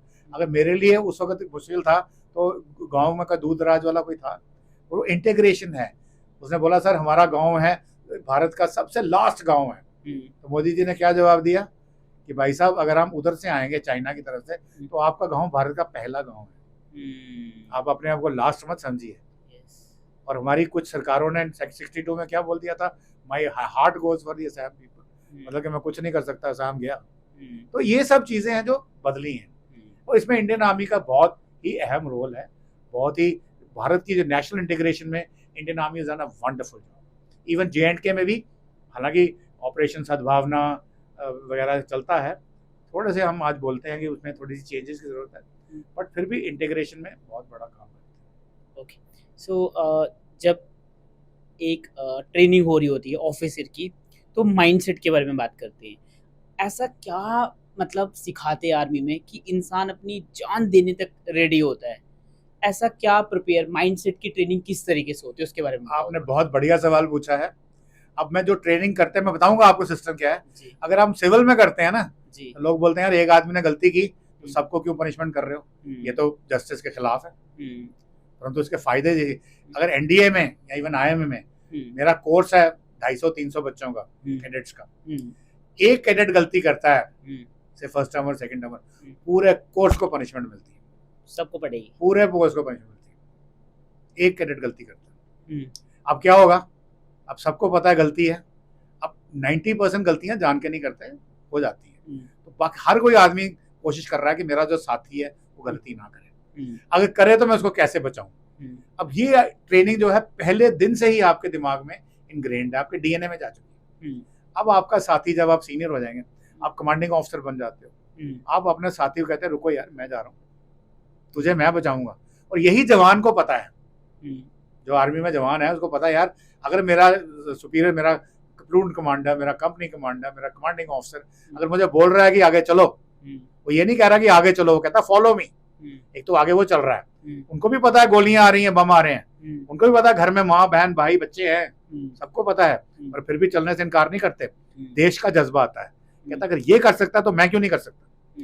ये जब फीलिंग आती है, तो वो फीलिंग कहाँ से आई, जो फर्स्ट टर्म में पहली बार किसी ने कोई किसी परेड में लेट हुआ तो गलती पनिशमेंट तो उसको ही मिलनी चाहिए ना, पूरे कोर्स को पनिशमेंट मिलती है। भाई एक तुम्हारा एक बंदा कैसे लेट हो, तो एक वो कोशिश करते हैं उसको बचाने की, सेकेंडली बोला अगर पनिशमेंट मिलेगी साथ ही मिलना तो फिर साथ ही चलेंगे, फिर वो बॉन्ड बन जाता है। आज यानी कि मैं 78 में जिनको मिला था, कितने साल हो गए, आज 48 ईयर्स हो गए, आज भी हम एक हैं कोर्समेट्स। कहीं पे जाते हैं भाई कौन से कोर्स के हो, कौन से स्क्वाड्रन के हो, वो जज्बा, वो जो कॉमरेडरी बनती है कि India squadron national defence academy आज भी बनती है।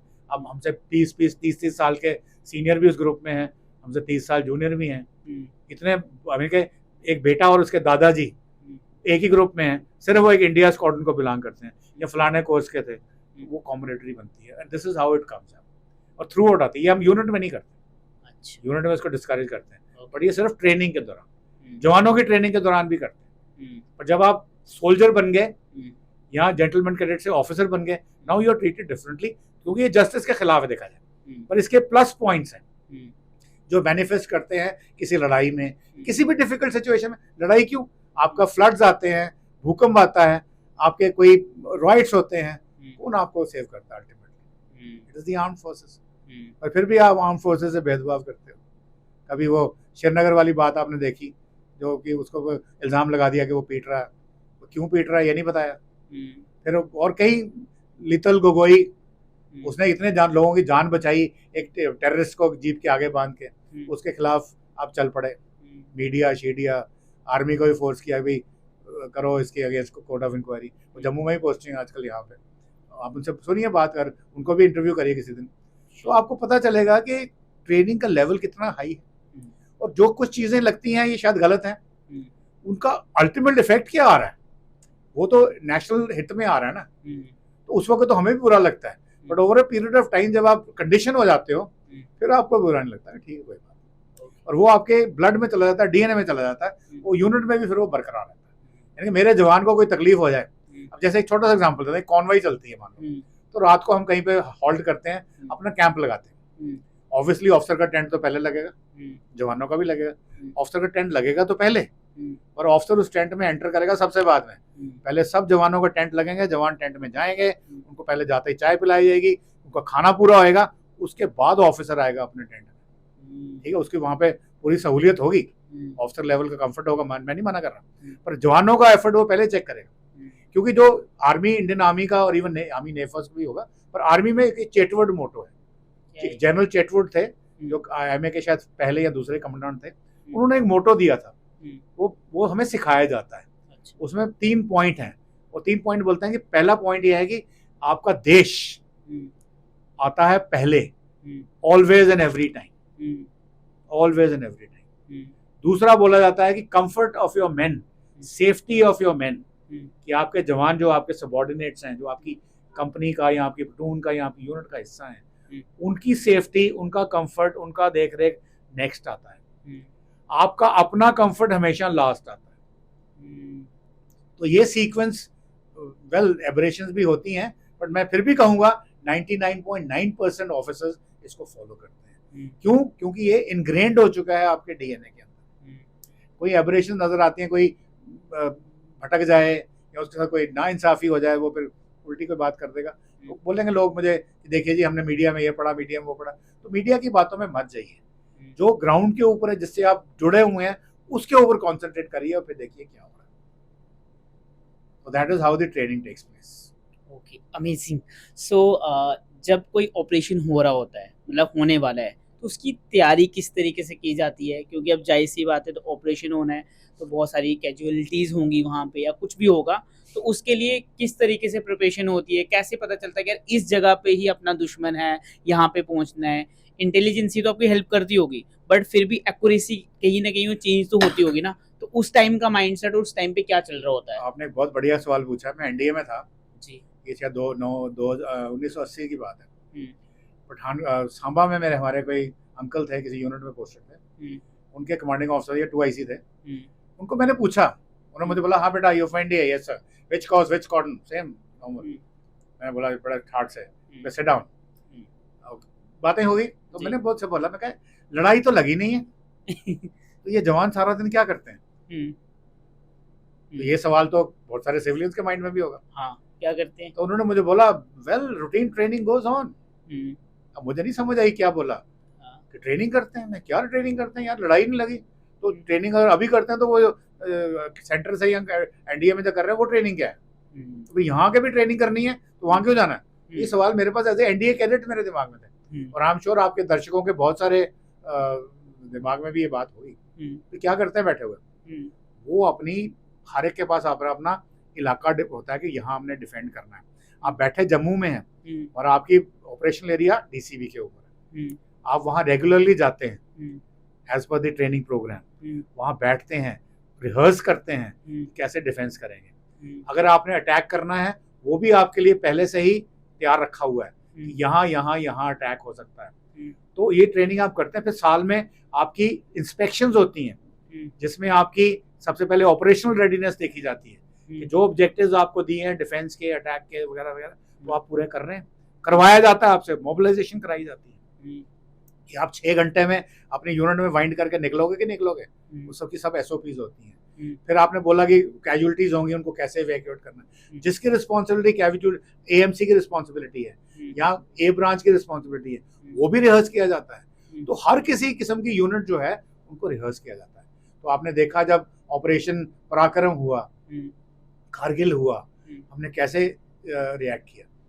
तो ये सब चीजें पहले से तैयार होती हैं। इंटेलिजेंस को होती है, उसको कांस्टेंट एवेल्युएशन होती है, अपने ऑब्जेक्टिव्स चेंज होते रहते हैं। जब देखा कि साउथ वेस्टर्न कमांड बन गई, ईस्ट वेस्टर्न कमांड का एरिया पहले जम्मू वेस्टर्न का, ये नॉर्दर्न कमांड में होता था, वेस्टर्न में चला गया। तो ये जो शफल है, एज पर दी एनालिसिस, एज पर दी रिसर्च, एज पर दी सैंड मॉडल्स, एज पर दी डिस्कशंस हर साल होती हैं। वो हर लेवल पे, चाहे वो स्ट्रेटेजिक लेवल हो, चाहे ऑपरेशनल लेवल हो, चाहे टैक्टिकल लेवल हो, वो चलता रहता है, ताकि एंड में अगर मान लो कहीं से कोई निकलता है तो आप तैयार हैं।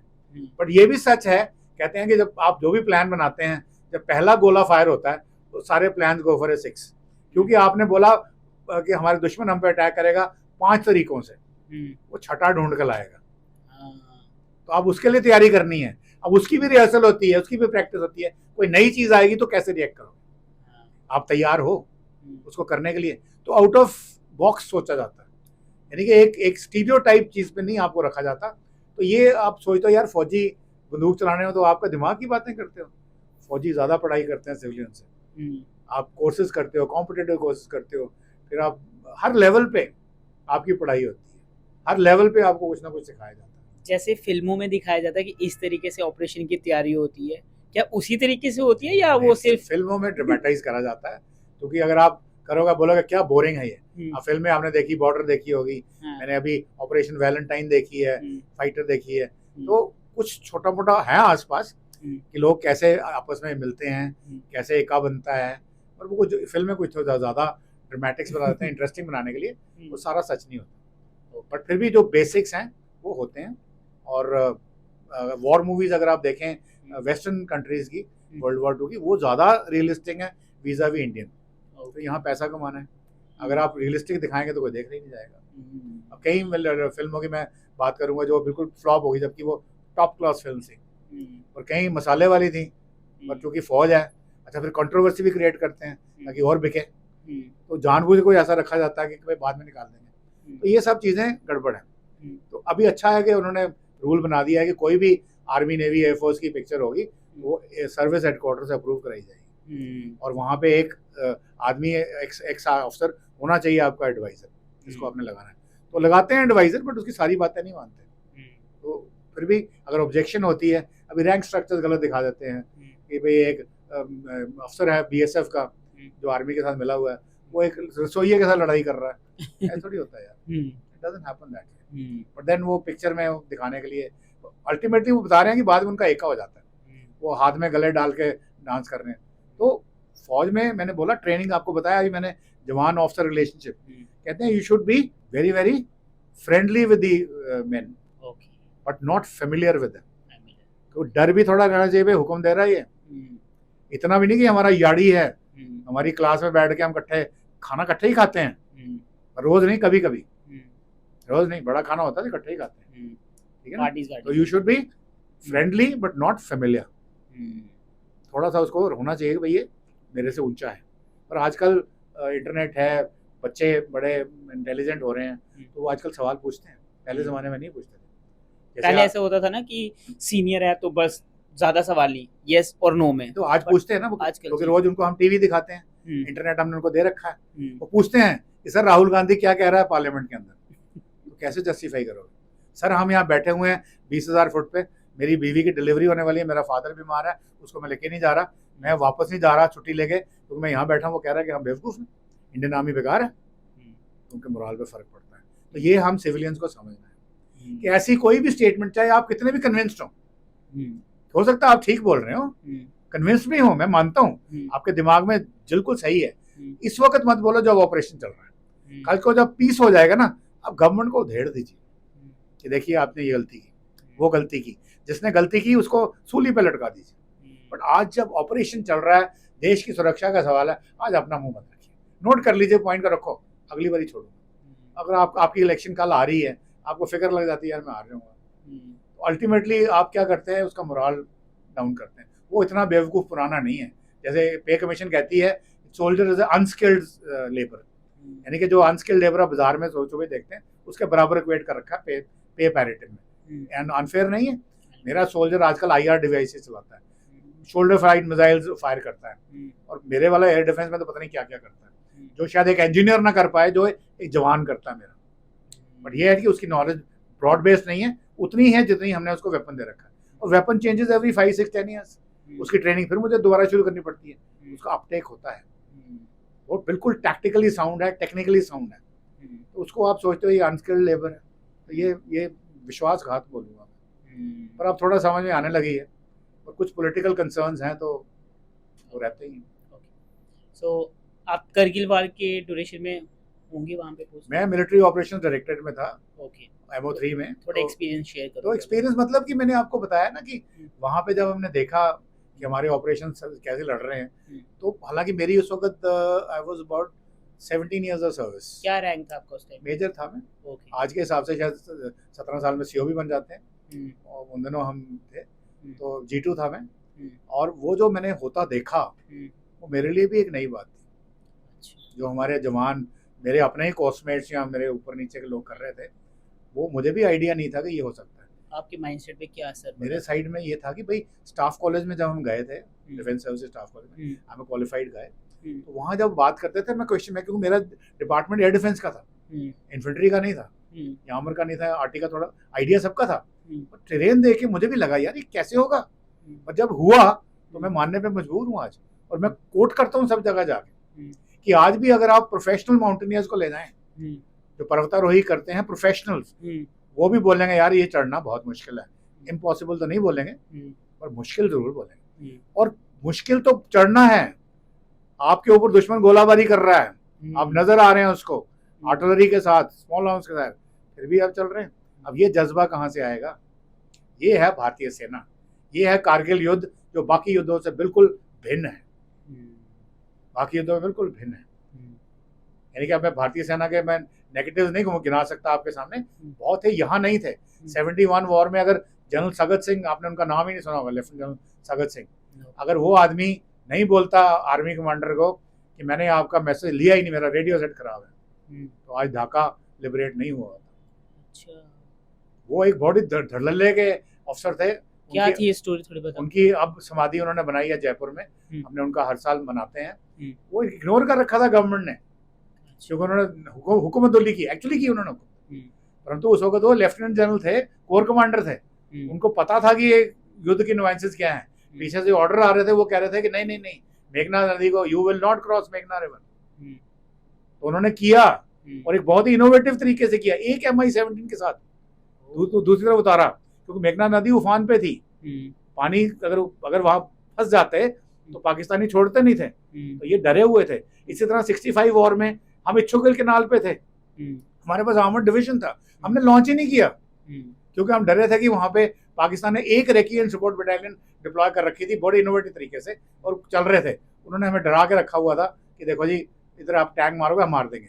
अगर वो कर जाते हैं वहां पे तो लाहौर कैप्चर हो जाता 65 वॉर में, पाकिस्तान के पास मुंह नहीं होता बात करने के लिए। और 71 में अगर जनरल सगत सिंह, उन्होंने चाइना के अगेंस्ट में, उनके 67 में भी उन्होंने किया, 71 में किया, बहुत जगह किया, और इसीलिए उनको धड़ल्ले थे, उनको लोग पसंद नहीं करते थे, तो उनको कोई महत्व नहीं दिया गया। पर फैक्ट ये है कि अगर वो हुक्मदुली नहीं करते तो आज बांग्लादेश लिबरेट नहीं होता, वो क्रेडिट उनको जाना चाहिए। तो इसीलिए वो सारे जो नेगेटिव्स थे यहाँ नहीं मिले, बल्कि जब कारगिल वॉर शुरू हुई तो थोड़ी बहुत आर्मी और एयरफोर्स के बीच में मतभेद थे पॉलिसीज को लेके कि सर पॉलिटिकल लीडरशिप क्या कहती है, जो आज नहीं है, उस दिन रिजॉल्व हुए अल्टीमेटली। आज सारे इकट्ठे बैठे हुए एक ही कमरे में, army, navy, air force, NSA, diplomacy वाला, पॉलिटिकल वाला, सारे इकट्ठे बैठ के काम कर रहे हैं, सारे एक्सपर्ट्स इकट्ठे बैठे हुए, इंटेलिजेंस वाले एक जगह बैठे हुए। ये एक बहुत बड़ी उपलब्धि है। जम्मू कश्मीर में आतंकवाद के खिलाफ आपकी जो ये कहते हैं यूनिफाइड हेडक्वार्टर्स आज काम कर रहा है। मैं जब पोस्टेड था यूनिफाइड हेडक्वार्टर काम नहीं करता था, मुझे मालूम है। और उसके बावजूद हम रिजल्ट्स लाते थे 30, 40, 50%। 370 जाने के बाद आज शायद 80%, बिकॉज यूनिफाइड हेडक्वार्टर्स सेंट्रल से कंट्रोल हो रहा है। अब आप करते रहो कि हमें स्टेट रूट दे दीजिए, क्यों दे दीजिए? इसके ऊपर भी बहुत बात चल रही है, पहले आप खत्म करने दीजिए इसको, फिर हम देंगे आपको स्टेट रूट। तो मेरा मानना है कि जम्मू को अलग कर दो, अलग से स्टेट बना दो जम्मू को, कश्मीर को रखो एज ए यूनियन टेरिटरी। कहते हैं फिर कश्मीर पाकिस्तान के पास चला जाएगा। भाई आज भी आर्मी ने अगर कहते हो कि आर्मी ने पकड़ के रखा तो कल भी रखेगी। कम से कम डोगरों के ऊपर अत्याचार तो मत करो। इनके जो जेन्युइन डिजायर्स हैं उनको तो मत खाओ। ओके सर, तो आपका कोई ऐसा मोमेंट जब आप ऑन ड्यूटी थे जो आज तक भी आपको मतलब आपके रोंगटे खड़े कर देता है, शेयर कर सकते हो सर आप? देखिए, सबसे पहले मैंने आपको अभी बताया क्या कि ऑफिसर की जब ट्रेनिंग होती है, यूनिट में जाता है, उसका स्टार उतरवा दिए जाते हैं, उसको ट्रेनिंग पर लगाया जाता है और उसको सिखाया जाता है कि जवानों के साथ कैसे मिक्स करना है, कैसे उनका लीडर बनना है। ठीक है, तो वो तो मेरे साथ हुआ, सबके साथ होता है। फिर एक दिन वो कहते हैं ओके 2 या 3 महीने के बाद, ओके आज आप पास हो गए हैं, आज से आप ऑफिसर मेस में रहेंगे, जैसे बाकी ऑफिसर करते हैं वैसे भी आप करेंगे। अब आप जवानों के साथ मिल चुके, आपको सब समझ आएंगे। अब मेरे केस में क्या हुआ, मैं था जम्मू का, मैं जब अभी मेरी जैसे 15 अगस्त की बात हो रही है, तो ये भी 15 अगस्त की बात है, इसलिए मैंने सोचा सुना ही देता हूँ। जी जी। मैं 3 जुलाई को रिपोर्ट किया था अपनी यूनिट में भुज में, और जब मुझे बताया गया था मेरी पोस्टिंग भुज में है, तो मुझे पता नहीं था भुज है कहाँ। मुझे भी नहीं पता, बता दो। मैंने घर में आके अपने डैडी को पूछा था, उन्होंने बोला बेटा भुज कच्छ गुजरात के एक्सट्रीम वेस्टर्न बॉर्डर पे भुज कच्छ एक रियासत होती थी, आज वो इंडिया का हिस्सा है। गॉड फॉर सेकंड प्लेस था, आज नहीं है, आज बहुत डेवलप हो चुका है। तो जब मैं भुज में पहुंचा तो मेरे साथ ये सब हुआ। ऑब्वियसली मैं ये नहीं कह रहा कि मैं जाते ही मुझे बड़ा अच्छा लगा कि स्टार उतारो, मुझे भी गुस्सा आया, क्या है एक तो इतनी मेहनत से मिले, आज बड़ी 4 साल की मेहनत के बाद मैं ऑफिसर बना हूँ, मेरा ये मेरिट है, ये हो ब्ला ब्ला ब्ला, ये क्या मेरे को फ्रंट रोल करने को बोल रहे हैं, मैं ऑफिसर हूँ। खैर वो नहीं कर सके, मन में सोचा, गुस्सा तो चढ़ा रहा। 15 अगस्त वाले दिन 14 अगस्त को क्या हुआ, इन्होंने बीच में थोड़ी बहुत रिस्पॉन्सिबिलिटी मुझे भी दी ना, बोला मेस के आप फूड मेंबर बन जाओ, मतलब कि खाना क्या बनेगा उसका मेनू बनाना है, पूछ के लोगों से उसका सारा कंट्रोल करना है, खर्चा कितना होगा दिन का, हर रोज का रजिस्टर पुट अप होता है 2IC को, CO को, प्रोसीजर है कि ये आप करें, सेक्रेटरी को दिखाएंगे, आगे जाएगा, सब करें। तो ठीक है, तो मैं बड़बोला शुरू से ही था, हालांकि वो खुंदक भी थी, और फिर मैंने बोला, मैं कहा भैया ऐसा है कि आज हम ये खाना बनाएंगे, डोगरी खाना बनाएंगे, कश्मीरी वाजवान बनाएंगे। अब मेरे बगल में जैकलाई यूनिट थी, उनके जो 2IC थे वो आज भी मगोत्रा साहब मेरे बुजुर्ग हैं, जब सैनिक कॉलोनी में रहते हैं, तो मुझे पता चल गया कि 2IC मगोत्रा साहब जम्मू गए। अब मैं वहाँ पे एक अकेला 13 बैचलर्स में, जिसको रोज रगड़ा लग रहा है, तो मैं कहा यार मैं किससे वो जाके अपना रोना रहूं, या किससे जाके, तो मैं चला गया उनके पास।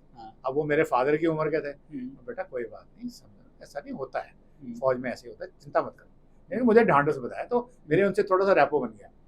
तो 15 अगस्त आया, मैं इनको बोला, मैं क्या होता था 15 अगस्त को पार्टी होती है JCOs मेस में, और 26 जनवरी को पार्टी होती है ऑफिसर्स मेस में। उसमें JCOs मेस में ऑफिसर जाते हैं, 26 जनवरी को जो JCOs होते हैं वो ऑफिसर मेस में आते हैं पार्टी। तो फूड मेंबर को बोला गया भैया उन दिनों 9 रुपये रोज की मैसिंग है, सॉरी 7 रुपये, 9 नहीं, 7 रुपये से एक पैसा भी ऊपर नहीं जाना चाहिए, अगर तुमने खाओ तुमने प्लानिंग ठीक से नहीं करी, मतलब 7 रुपये में पूरा दिन का खाना, और फ्री राशन उनके नहीं थे, सब पेड। उन जमाना उन दिनों तनख्वाह भी 1200 रुपये होती थी, आज 1.5 लाख रुपये होती है, फर्क है, तो उसमें मैनेज होता था। ठीक है, तो मेरा पहला एक्सपीरियंस जो था, मैंने कुछ बनाया, तो वो बनी कोई 12 रुपये पर लाई, मैं लिख दिया नॉमिनल, तो डंडा तो पड़ा पहले, CO ने देखा, गुस्सा हो गया, ब्लडी इडियट्स, 12 रुपये नॉमिनल है, 7 रुपये होनी चाहिए। अब मैं किसी डिफरेंट बैकग्राउंड से था, तो बोला नहीं इसको सिखाओ, सिखाने का तरीका क्या है, CO साहब की वाइफ, 2IC साहब की वाइफ, उनको बोला गया लेडीज को जाओ इस यंगस्टर को सिखाओ।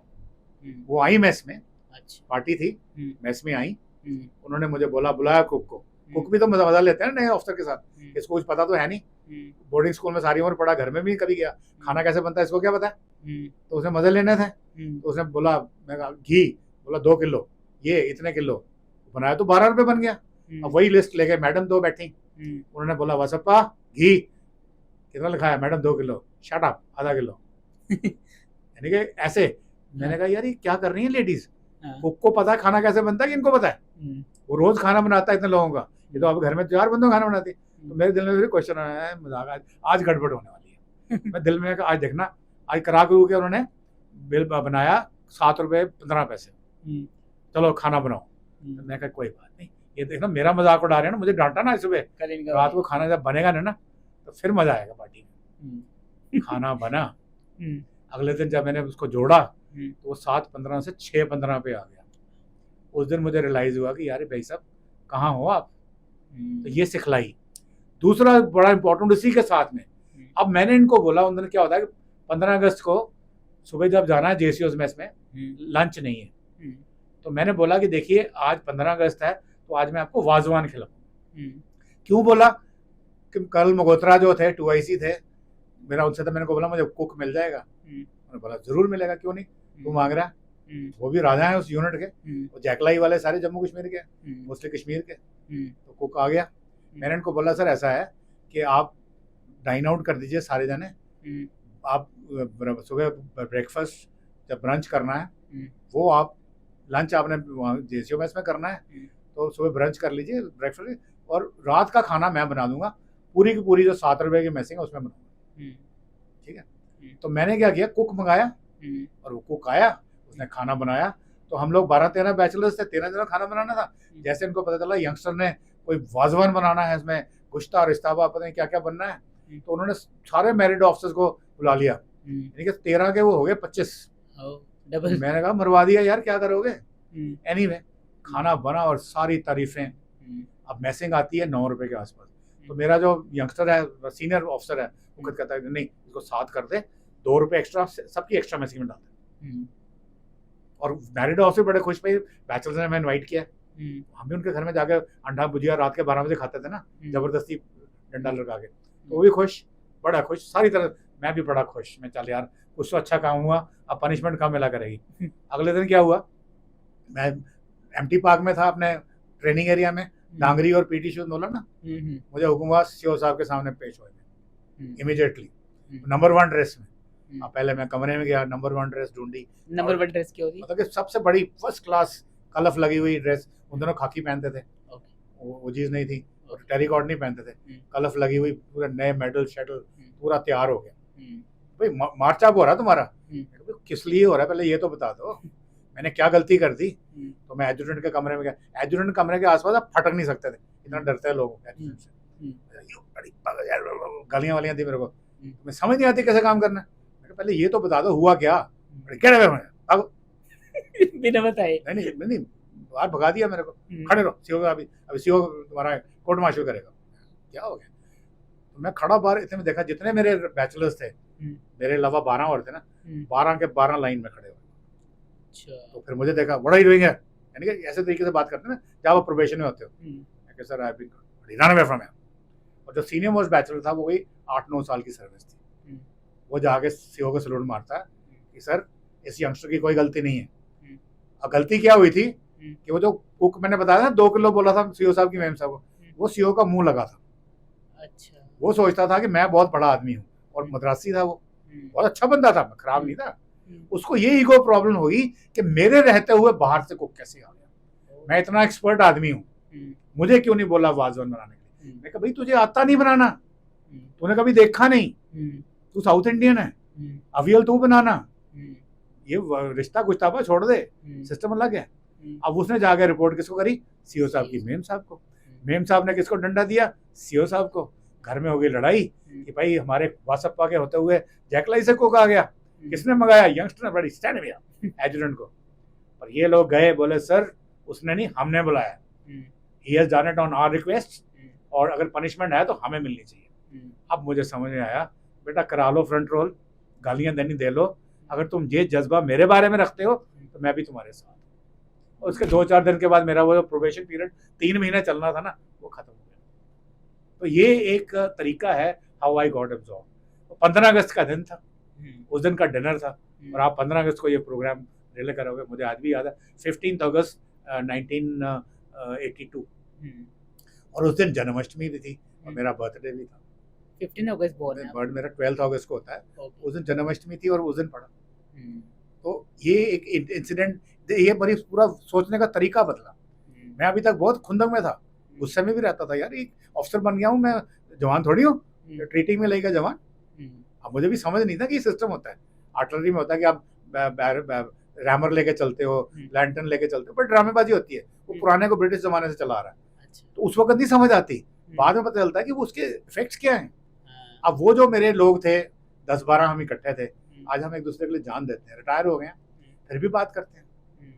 ठीक है, छोटे मोटे झगड़े भी होते हैं, ऐसा कोई नहीं कि भाई कोई आपस में व्यू पॉइंट्स डिफर नहीं करते। अब जब सीनियर हो जाते हो, कुछ सीनियर बन जाते हैं, कुछ जूनियर रह जाते हैं, बट फौज का सीनियर एक आपकी कमीशन वाले दिन वो हमेशा सीनियर रहेगा। आप जनरल बन जाएंगे, वो चाहे मेजर भी रिटायर हो जाए, आप उसको सर बोलेंगे।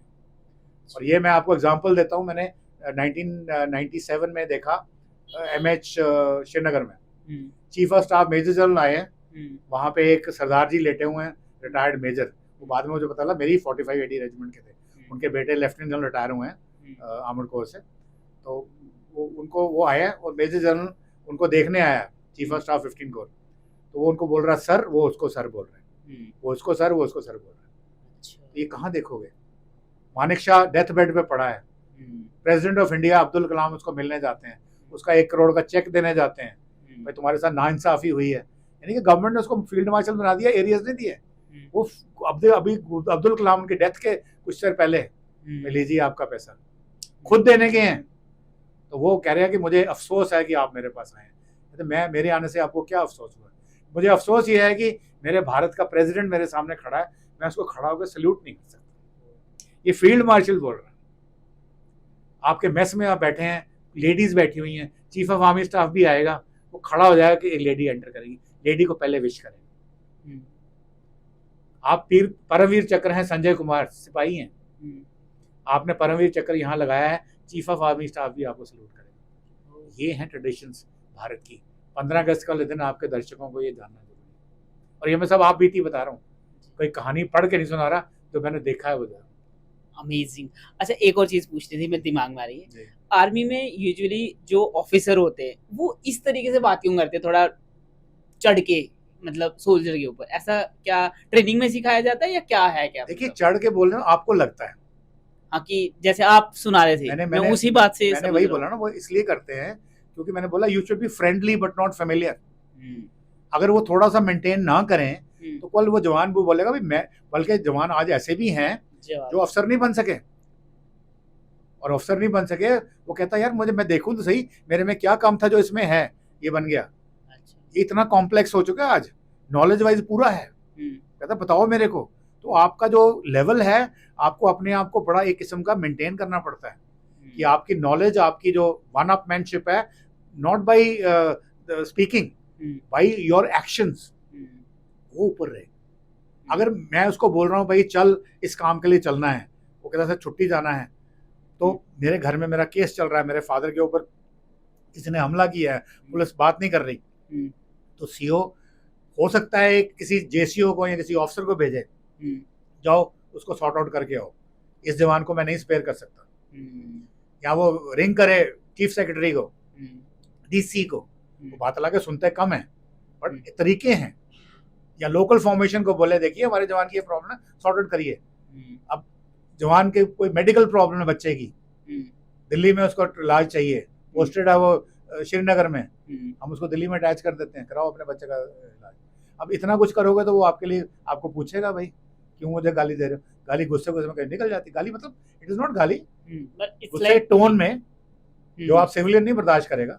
हाँ, वही मैं कह रहा हूँ ना, जैसे आप बोल रहे हो कि स्टार्टिंग में आपका कोई एम्प्लॉई है, आप थोड़ा सा गुस्से में बोलो भाग जाएगा, बाहर में मैं बात करने का तरीका कोई, बट यहाँ वो मानेगा क्योंकि उसको पता है, उसके दिल में ये गुस्से का उसका हो चुका होगा यार कुछ भी हो जाए मेरा वेलफेयर ये पहले देखेगा। जो चेटवर्ड मोडो इसको सिखाया गया है कि जो देश पहले आता है, जवान बाद में आते हैं, अपना जगह बची तो है, नहीं तो नहीं, वो ये करते हैं, इसलिए वो करते हैं। बहुत सारी चीज़ें आपसे समझी, जैसे कि हमने स्टार्टिंग में बात करी डिफरेंस आर्मी का, इंडियन आर्मी एंड यूएस का, और हमारी आर्मी आज कहाँ पे स्टैंड करती है, वो जानकर मुझे बहुत ही खुशी हो रही है और बहुत प्राउड फील हो रहा है कि मैं एक ऐसे देश में हूँ और हमारे देश की जो रक्षा कर रही है इंडियन आर्मी के, क्योंकि हम सो रहे होते हैं तो वो जाग रहे होते हैं, वो दिन रात अपने फैमिली को छोड़ के पूरे देश की रक्षा कर रहे होते हैं, तो सैल्यूट है इंडियन आर्मी को। So thank you so much. मैंने कोशिश करी है कि आपको पर्सपेक्टिव बताएं, क्योंकि लोग जानना नहीं चाहते। अगर आपके चैनल के माध्यम से ये लोगों को समझे कि हाउ आर्मी फंक्शंस, क्या सोचती है, ना कि क्या मीडिया दिखाता है, उसके ऊपर ना जाएं। वो एक वन साइडेड स्टोरी दिखाते हैं, अंदर क्या होता है ये है। एबरेशंस होती है, मैं मना नहीं कर रहा, मैं ये नहीं बोल रहा कि दूध के धुले हुए हैं आप इनके पाँव धोना ना, ये भी उतने ही इंपॉर्टेंट है जितने आप हो। कि देश में जब लड़ाई होती है या कोई आपदा आती है, चाहे इंटरनल है या एक्सटर्नल है, हमने मिलकर एज ए नेशन लड़ना है। इसलिए हमारे पास एक टर्म है कॉम्प्रिहेंसिव नेशनल पावर। आपके ऑफिस के बाहर जो रेडी वाला छोले बेच रहा है ना, कुलचे छोले, वो भी उतनी ही कंट्रीब्यूशन दे रहा है जितनी एक लेट्स से साइंटिस्ट दे रहा है। वो भी आपको कुलचे छोले खिला रहा है ताकि आप अच्छा काम करें, और अपनी जीडीपी में वो भी भागीदार बना रहा है। तो इसलिए सब बराबर हैं, बस हमें एक दूसरे को समझने की जरूरत है, और हमें ये समझना है कि हमारा अल्टीमेट एम क्या है। हम हमेशा अपने आप को ना समझें, अपना जो इंटरेस्ट है उसको सैक्रिफाइस करें देश के लिए। Nation first is the theory which we must follow, all of us. चाहे वो भिखारी भी है, वो भी जीडीपी को कंट्रीब्यूट कर रहा है, वो पैसे इकट्ठे करके कहीं जाके करता ना खर्च उसको, तो वो भी तो जीडीपी को कंट्रीब्यूट कर रहा है, चाहे वो कितना भी मिनिस्क्यूल क्यों ना हो। परंतु हम सब एक साथ हैं, नेशन फर्स्ट है। ये जज्बा जिस दिन आ जाएगा, उस दिन भारत को विश्व गुरु बनने से कोई नहीं रोक सकता। 15 अगस्त के लिए आप क्या मैसेज देना चाहते हो हमारे हिंदुस्तान को? मेरे ख्याल में मैसेज मेरा यही है, और स्पेशली मैं मैसेज यूथ के लिए देना चाहता हूँ कि देखिए, आपकी बहुत जरूरत है हमें, आपके बिना कुछ नहीं हो सकता। We are the largest population of youth in the entire world. अगर आप ठान लो, मैं नहीं कह रहा सारे आर्मी ज्वाइन करो, जो भी काम करो दम लगा के काम करो। और जो आपके एजुकेशन सिस्टम में सॉफ्ट स्किल्स की कमी है, जो कैंपेन मैं चला रहा हूँ, मैं बच्चों को सॉफ्ट स्किल्स सिखाता हूँ, उनके लिए वर्कशॉप्स कंडक्ट करता हूँ, यानी कि कॉन्फिडेंस बिल्डिंग, स्पीकिंग स्किल्स, किताबें लिखता हूँ। एनडीए में न्यूरो लिंग्विस्टिक प्रोग्रामिंग के साथ आप कैसे अपने ऑब्जेक्टिव ओरिएंटेशन को कैसे बढ़ावा दे सकते हैं, तो ये सब चीज़ें समझिए। और अगर आपको नहीं समझ में आ रही तो आके मुझे कांटेक्ट करिए। Okay, so tell me one thing sir, अभी आप रिटायर्ड हो गए हो, तो और क्या कर रहे हो साथ साथ में? I am not retired. So I am not retired, तो फिर क्या? I am reattired. यानी कि पहले मैं अटायर में ओजीज पहनता था, अब मैं सिवीज पहनता हूँ। रिटायरमेंट उसी दिन होगी जिस दिन आप जोगी दरवाजा ले चलोगे 4 बंदे उठा के। तब तक मैं काम कर रहा हूँ। और मजेदार बात यह है कि फौज में जब था ना मैं, तब मैं इतना काम नहीं करता जितना आप करता हूँ।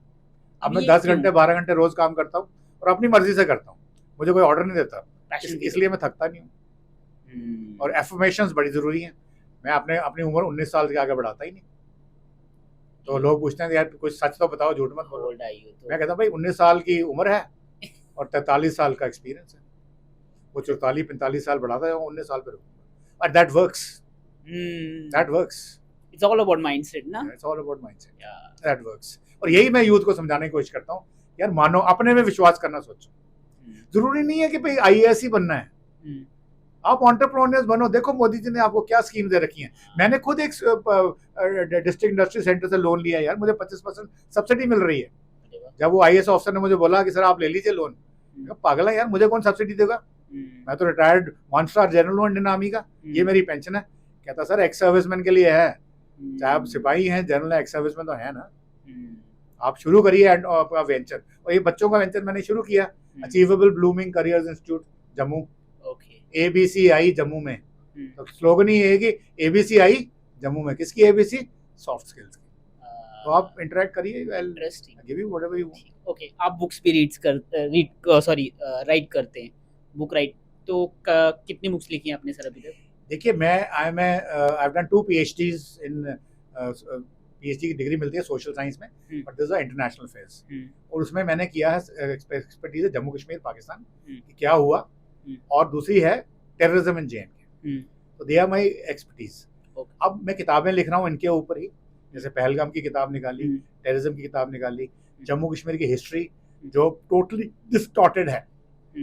डोगरे कहते हैं बड़े शान से, अस डोगरे आखने शाना करने, असें लड़ाइयां जित्तियां घमसाना करने। और मेरा एक क्वेश्चन मार्क ये है कि भाई घमसाना करने जित्तियां लइयां, लिखना पढ़ना गुन्ना है भाई। तो सब लोगों ने आपके खिलाफ ही लिखा ना, और आपको इस लाइट में कर दिया कि आपको कुछ नहीं आता, निकम्मे हो, डोगरे डंगर हैं, यही तो कहते हो ना। अब ऐसे क्यों कहते हैं? जनरल जोरावर सिंह की मैं लिख रहा हूँ, मैं बताऊंगा कि उस आदमी ने अगर अगर वो जिंदा रह जाता, अंग्रेजों ने धोखा नहीं दिया होता, तो आज आप चाइना में जाते हैं ना मानसरोवर की यात्रा में, मानसरोवर तो आपकी अपनी टेरिटरी थी, इंडिया में होता। हाउ कैन आपका तीर्थ स्थान 5000 साल पुराना किसी दूसरे देश में क्यों था भाई? कि हिमालय पर्वत हमारा पहरेदार है, वो हमें बचाता है। क्यों बचाता? वो तो आपका अपना था। वो जनरल जोरावर ने जीत के दिखाया ना। ब्रिगेडियर राजेंद्र सिंह ने अगर नहीं होते सेवियर ऑफ कश्मीर, उसको भारत रत्न नहीं दे सकते। अगर वो अपने 100 बंदों के साथ नहीं लड़ता तो आज हम यहाँ नहीं बैठे होते आपके स्टूडियो में, हम यहाँ रेस्ट ऑफ इंडिया में कहीं माइग्रेट किए होते, यहाँ पाकिस्तानी होते अगर ब्रिगेडियर राजेंद्र नहीं करता। फिर उसके बाद जनरल बाज सिंह, भूप सिंह, फिर उसके बाद आपके महाराजा गुलाब सिंह, महाराजा रणबीर सिंह, हरि सिंह, अब कितने लोग हैं, इन सबको आपने बैड लाइट में डाला हुआ है। और उसके अलावा अनसंग हीरोज जो ब्रिगेडियर राजेंद्र के साथ लड़े, कैप्टन ज्वाला सिंह, कैप्टन राजेंद्र सिंह के फादर वगैरह, जितने नाम सब बाहर निकालने हैं। ये रिसर्च में है, ये बुक सारी लिखी जाएंगी और ऑथेंटिसिटी के साथ लिखी जाएंगी, प्रूफ दे के लिखी जाएंगी। और यहाँ मैं मेंशन करना चाहता हूँ, मेजर जनरल गोवर्धन सिंह जम्वाल आज 97-98 साल के हैं, वो मेरे मार्गदर्शक हैं, मेरे गुरु हैं। मुझे उन्होंने ये कीड़ा मेरे दिमाग में उन्होंने नहीं डाला कि देखिए आप जम्मू कश्मीर की बात करते हैं, PhD इतना जगह जगह लेक्चर देते हैं, यूनिवर्सिटीज़ में जाते हैं, तो डोगरों का नहीं बात करेंगे तो मैं क्यों नहीं करेंगे? मैं उनके साथ बैठता हूँ, बताते हैं, गाइड करते हैं और हम करेंगे। सर ये वाली चीज़ मैं पूछना चाहूँगा, पता नहीं आप इसका जवाब दोगे या नहीं, है सही लगेगी या नहीं। जैसे आपने अभी बोला कि डोगरों को लोग बोलते हैं डोगरे डंगर है ना, ये वर्ड कहाँ से आया, कैसे हुआ? मतलब देखिए उसका कारण ये था कि जो भी हमारी स्टेट चली, देखो महाराणा प्रताप पे हमें गर्व है, उन्होंने भी मतलब मुगलों को खूब, शिवाजी पे भी गर्व है, उन्होंने भी बहुत बढ़ाया। आज अगर वो अपनी पानीपत की लड़ाई हारे नहीं होते तो आज शायद हम भी मराठी बोल रहे होते। अच्छा, ठीक है, पॉसिबल था, इंडियन होते, पूरा जज्बा है। उसी तरह से महाराजा रंजीत सिंह जिन्होंने रियासत बनाई, वो भी हमें गर्व है, हमें उनमें कोई नहीं। पर जो गुलाब सिंह ने किया, जो जनरल जोरावर सिंह ने किया, पहले ये सब लड़ाइयां इन लोगों ने लड़ी डिफेंसिव पैटर्न में। शिवाजी थोड़े से ऑफेंसिव थे, हमारे वाले टोटली ऑफेंसिव थे। आप नक्शा देखें जम्मू कश्मीर का, इतना सा जम्मू है और इतना बड़ा लद्दाख, गिलगित और वो नीचे जाकर के बाल्टिस्तान एंड मानसरोवर तक जोड़ लिया, जो आज भी अगर नक्शा देखें, और इतना सा कश्मीर जोड़ा। इतनी बड़ी 22 मिसलें इकट्ठी की, 22 लद्दाख की, 22 कश्मीर की, 22 जम्मू की, सॉरी कश्मीर की एक ही, जम्मू की 22, सब जोड़े, एक रियासत बनाई। और उसके बाद उस रियासत को क्या किया, वो रियासत 100 ईयर्स चली, 101 साल चली। अगर वो प्रॉब्लम नहीं होती है ब्रिटिश वाली तो और चलती, बट शिवाजी की रियासत शिवाजी के आने के बाद खत्म, महाराणा राम प्रताप की रियासत उनके बाद खत्म, रंजीत सिंह की पंजाब उसके बाद खत्म। तो हालांकि वो भी, I am very proud of all three, may be many more. Battle of Thermopylae की बात करते हैं, बैटल ऑफ हाइफा की बात करते हैं, बड़े बहादुरी से लड़े। बैटल सारागढ़ी की बात करते हैं, हरि सिंह नलवा की बात करते हैं, वो कोई कम नहीं है। मैं नहीं बोल रहा कम नहीं, बट ये जिसका हम नाम ही नहीं लेते, ये लड़े 20,000 फुट पे नंगे पांव, कोई रिसोर्सेज नहीं, कोई वेपन नहीं, वहां जाके लड़ाइयां लड़ते रहे और जीत के आए, पर लिखने पढ़ने में कमजोर पड़ गए। अच्छा, लिखने पढ़ने की वजह से उनको बोलते हैं डोगरे डंगर हैं। तो क्या हुआ कि उनके बारे में जो लिखा वो या सरदारों ने लिखा, रंजीत सिंह के जो थे, जो महाराजा गुलाब सिंह के खिलाफ थे, या पाकिस्तानियों ने लिखा, या ब्रिटिश जो महाराजा हरि सिंह के खिलाफ थे उन्होंने लिखा। अब क्या हुआ कि वो जो किसी ने लिख दिया, फिर शेख अब्दुल्ला साहब आ गए नेहरू साहब की मेहरबानी से, तो उनके जो प्रेमनाथ बजाज जैसे थे उन्होंने भी डिमीन किया डोगरों को। तो अल्टीमेटली जो बात बनी, आज भी अगर आप देखें तो सारा दुनिया ये जानती है कि डोगरे बेवकूफ़ हैं, हरि सिंह अय्याश था, हरि सिंह ने बड़ी रियासत लुटवा दी, ब्ला ब्ला ब्ला। फैक्ट्स कुछ और हैं, फैक्ट्स जब हम आपको बताएंगे, हम सेकंड पार्ट लेके आएंगे इस पे। बिल्कुल 100%। तो वहाँ फैक्ट्स कुछ और हैं, फैक्ट्स कुछ और हैं। डोगरे बड़े थे, सिर्फ मार खाए क्योंकि स्क्राइब्स नहीं थे। अब ये जैसे मुझे भी एक बार पता चला कि भाई डोगरे डंगर, मैं कहीं पढ़ा, अमेरिकन ऑथर को, बड़ा गुस्सा आया। मैंने कहा रिसर्च का 6 महीने लगे मुझे, मैंने सोचा कोई कश्मीरी होगा। अच्छा, कोई शेख अब्दुल्ला साहब का कोई होगा, कौन तो कश्मीरी डोगरों को बोलते थे ना, डोगरों को बड़ी हकारत वाली नज़र से देखते थे, तो इनमें से कोई होगा।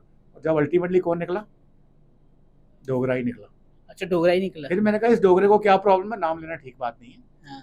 मैं इस डोगरे को प्रॉब्लम क्या है, वो डोगरा कम्युनिस्ट था, एंटी महाराजा हरि सिंह। अच्छा, वो और उसके 2-3 साथी जो आज कुछ न्यूज़पेपर हाउसेस चल रहे हैं उनके, नाम नहीं ले रहा मैं, वो समझ जाएंगे लोग, समझ आएंगे, उनको मालूम है हाँ। कि किसने बोला क्या बोला। ये डोगरे बोल रहे हैं और हमारे यहाँ मुसलमान है जी, मुसलमानों का कत्लेआम हुआ, जम्मू फाइल होनी चाहिए। मुसलमान आज भी जो पीओके में बैठते हैं, हम उनके साथ टच में हैं, व्हाट्सएप ग्रुप्स में उनके साथ हैं, वो अपना नाम लिखते हैं डोगरा मुशाहिद हुसैन, डोगरा राजा उली। वो हमें कहते हैं कि देखिए महाराजा गुलाब सिंह रियासत वापस चाहिए, हम आपसे विलय करना चाहते हैं। तो हम कहते हैं मुसलमानों को देखते हैं भाई मुसलमान तो हमारे है, मुसलमान डुग्गर प्रदेश, डुग्गर प्रदेश क्या है, ईस्ट ऑफ इंडस, उसके आसपास के इलाके से लेकर के ब्यास के आसपास, ये सारा डुग्गर देश है। इसमें हिंदू मुस्लिम सिख ईसाई कोई भी है, वो पहले डोगरा है। उसके बाद ठीक है आप रिलीजन कोई भी फॉलो करो, आपका डीएनए सेम है। अब मुझे पूछते हैं आपके पास क्या प्रूफ है डीएनए सेम है। पिछले साल बनारस हिंदू यूनिवर्सिटी में मैं एक 3 दिन का सेमिनार था जहाँ मुझे एक सेशन चेयर करना था और प्रेजेंटेशन भी देनी थी। वहाँ पे एक डीएनए स्पेशलिस्ट आए जो मुझे अब साइंस का नाम याद नहीं है, उन्होंने जो रिसर्च करी थी वो हमें उन्होंने लेक्चर दिया। उन्होंने बोला इस इलाके का जो डीएनए है इसमें 97% डीएनए सेम है, चाहे वो किसी भी रिलीजन का है। यानी कि इंडस इलाका जो है वहां से लेकर के जाना है आपने ब्यास तक, हिमाचल में जो आज प्रेजेंट 97% डीएनए सेम है, वो सारे डोगरे ही तो हैं डुग्गर प्रदेश की। नई बात सुनाइए। तो हम समझते हैं ना, मतलब ये हम ये कह सकते हैं आज की जनरेशन या बहुत सारे मतलब 90% से ज्यादा लोगों को इस चीज के बारे में पता नहीं है। और पता उसका रीजन है, मैं भी जब बच्चा था मैंने अपने फादर से पूछा था भाई लोग डोगरी जो पंजाबी बोलता है उसको सुपीरियर क्यों समझते हैं। अब महाराजा हरि सिंह के टाइम या उनके पहले जिस सब लोग जो ऑफिस बेरर्स थे वो आते थे पंजाब से, तो लगता था जो पंजाबी बोलता है वो बड़ा आदमी है, जो डोगरा है वो एवं गधा है। अब जमाना और आ गया, जो हिंदी बोलता है वो बड़ा आदमी है, डोगरी बोलना बेवकूफ़ है। फिर अंग्रेजी भी आ जाती है। अब यहाँ पे किसी और समय में आपको बड़े अपने पर्सनल एक्सपीरियंसेस जम्मू में मेरे पास हुए हैं दोस्त, स्पेशली 2021 के बाद, बड़ा मजा आता है सुन के, मुझे हंसी आती है। नहीं हम बात करेंगे उसके बारे में। तो मतलब कि ये सब ऐसी चीजें हो रही हैं। अब हमारे काफी लोग, अब मैं कुछ लोग बनाई है इन्होंने, कुछ ग्रुप्स बने हुए हैं, हम लोग कहते हैं कि अगर मैं किताब लिखूं मैं अपने पास संभाल के रखूंगा, भाई मेरा रिसर्च है, क्यों दूं किसी को। मैं कहता हूँ आप लीजिए मेरे से, आप भी लिखिए, मेरे को कोट भी मत करना। ज्यादा लोग लिखेंगे तो नेट पे फैलेगा, दुनिया को पता चलेगा सच्चाई क्या है। तो आप किसी को कोट करते हो, उसकी क्या लीनिंग्स थी, क्यों वो स्टेटमेंट दे रहा है। अब वो कम्युनिस्ट था तो महाराजा के खिलाफ बोलेगा ही बोलेगा ना, चाहे वो डोगरा था। तो आप उसको धड़ल्ले से कोट करते हो, और दुनिया भर में लोग फिर ये जो रिसर्च का तरीका है, जो रेफरेंसेस का तरीका है, आप कोट कर देते हो, भाई फलाने ने बोला, वो सच हो जाता है। और इसमें एक किताब है, मुझे उसका नाम ध्यान से निकल रहा है मेरे, किसी अगली बार ही बताऊंगा। उन्होंने जम्मू कश्मीर की हिस्ट्री लिखी है और उसने एक पॉइंट को कम से कम 20 लोगों ने क्या उसके बारे में लिखा है उसको डिस्कस किया है, फिर बोला है कि इसमें कंक्लूजन आप निकालिए, ये सच है कि नहीं। यानी कि लोगों को इन्वेस्टिगेट किया है। मेरे दिमाग से निकल गई किताब का नाम, कोई बात नहीं, हम नेक्स्ट, ये कैनेडियन ऑथर हैं और सरदार हैं, प्रोफेसर हैं वहाँ पे, बड़े अच्छे तरीके से उन्होंने रिसर्च किया। ओके, सो बहुत मज़ा आया सर आपके साथ बात करके, और आपके पास तो बहुत कुछ है बताने के लिए, लेकिन आपके साथ हम सेकंड पार्ट भी करेंगे। So thank you so much for coming. आपने बहुत सारी नॉलेजेबल बातें बताई हमें इंडियन आर्मी के बारे में, ट्रेनिंग के बारे में, और फिर हमारी स्टेट यूटी है जो अभी यूटी के बारे में। अब ये स्टेट बनती है यूटी बनती है वो तो वक्त ही पता चलेगा, बट जब तक हम सेकंड पार्ट करेंगे तब तक कुछ ना कुछ तो रिजल्ट आ ही जाएगा क्या है। So thank you so much sir, आपने हमें टाइम दिया यहाँ पे आए, सो बहुत मज़ा आया सर। बहुत बहुत धन्यवाद आपका, मुझे भी बहुत आपके स्टूडियो में आने में बड़ा अच्छा लगा। Thank you so much. जय हिंद, जय भारत। देश की रक्षा सिर्फ बॉर्डर पर खड़े होने से नहीं होती, देश की रक्षा आपके संस्कार, आपकी सोच और अपने से पहले आप देश को रख रहे हो वहां से होती है। मैं उम्मीद करता हूं कि आपने इस एपिसोड को बहुत एंजॉय करा होगा। आपको इस पूरे के पूरे पॉडकास्ट में सबसे ज्यादा अच्छा क्या लगा हमें कमेंट्स के जरिए जरूर बताइएगा। बाकी इसको लाइक शेयर सब्सक्राइब करना बिल्कुल नहीं भूलिएगा। जय हिंद, जय भारत।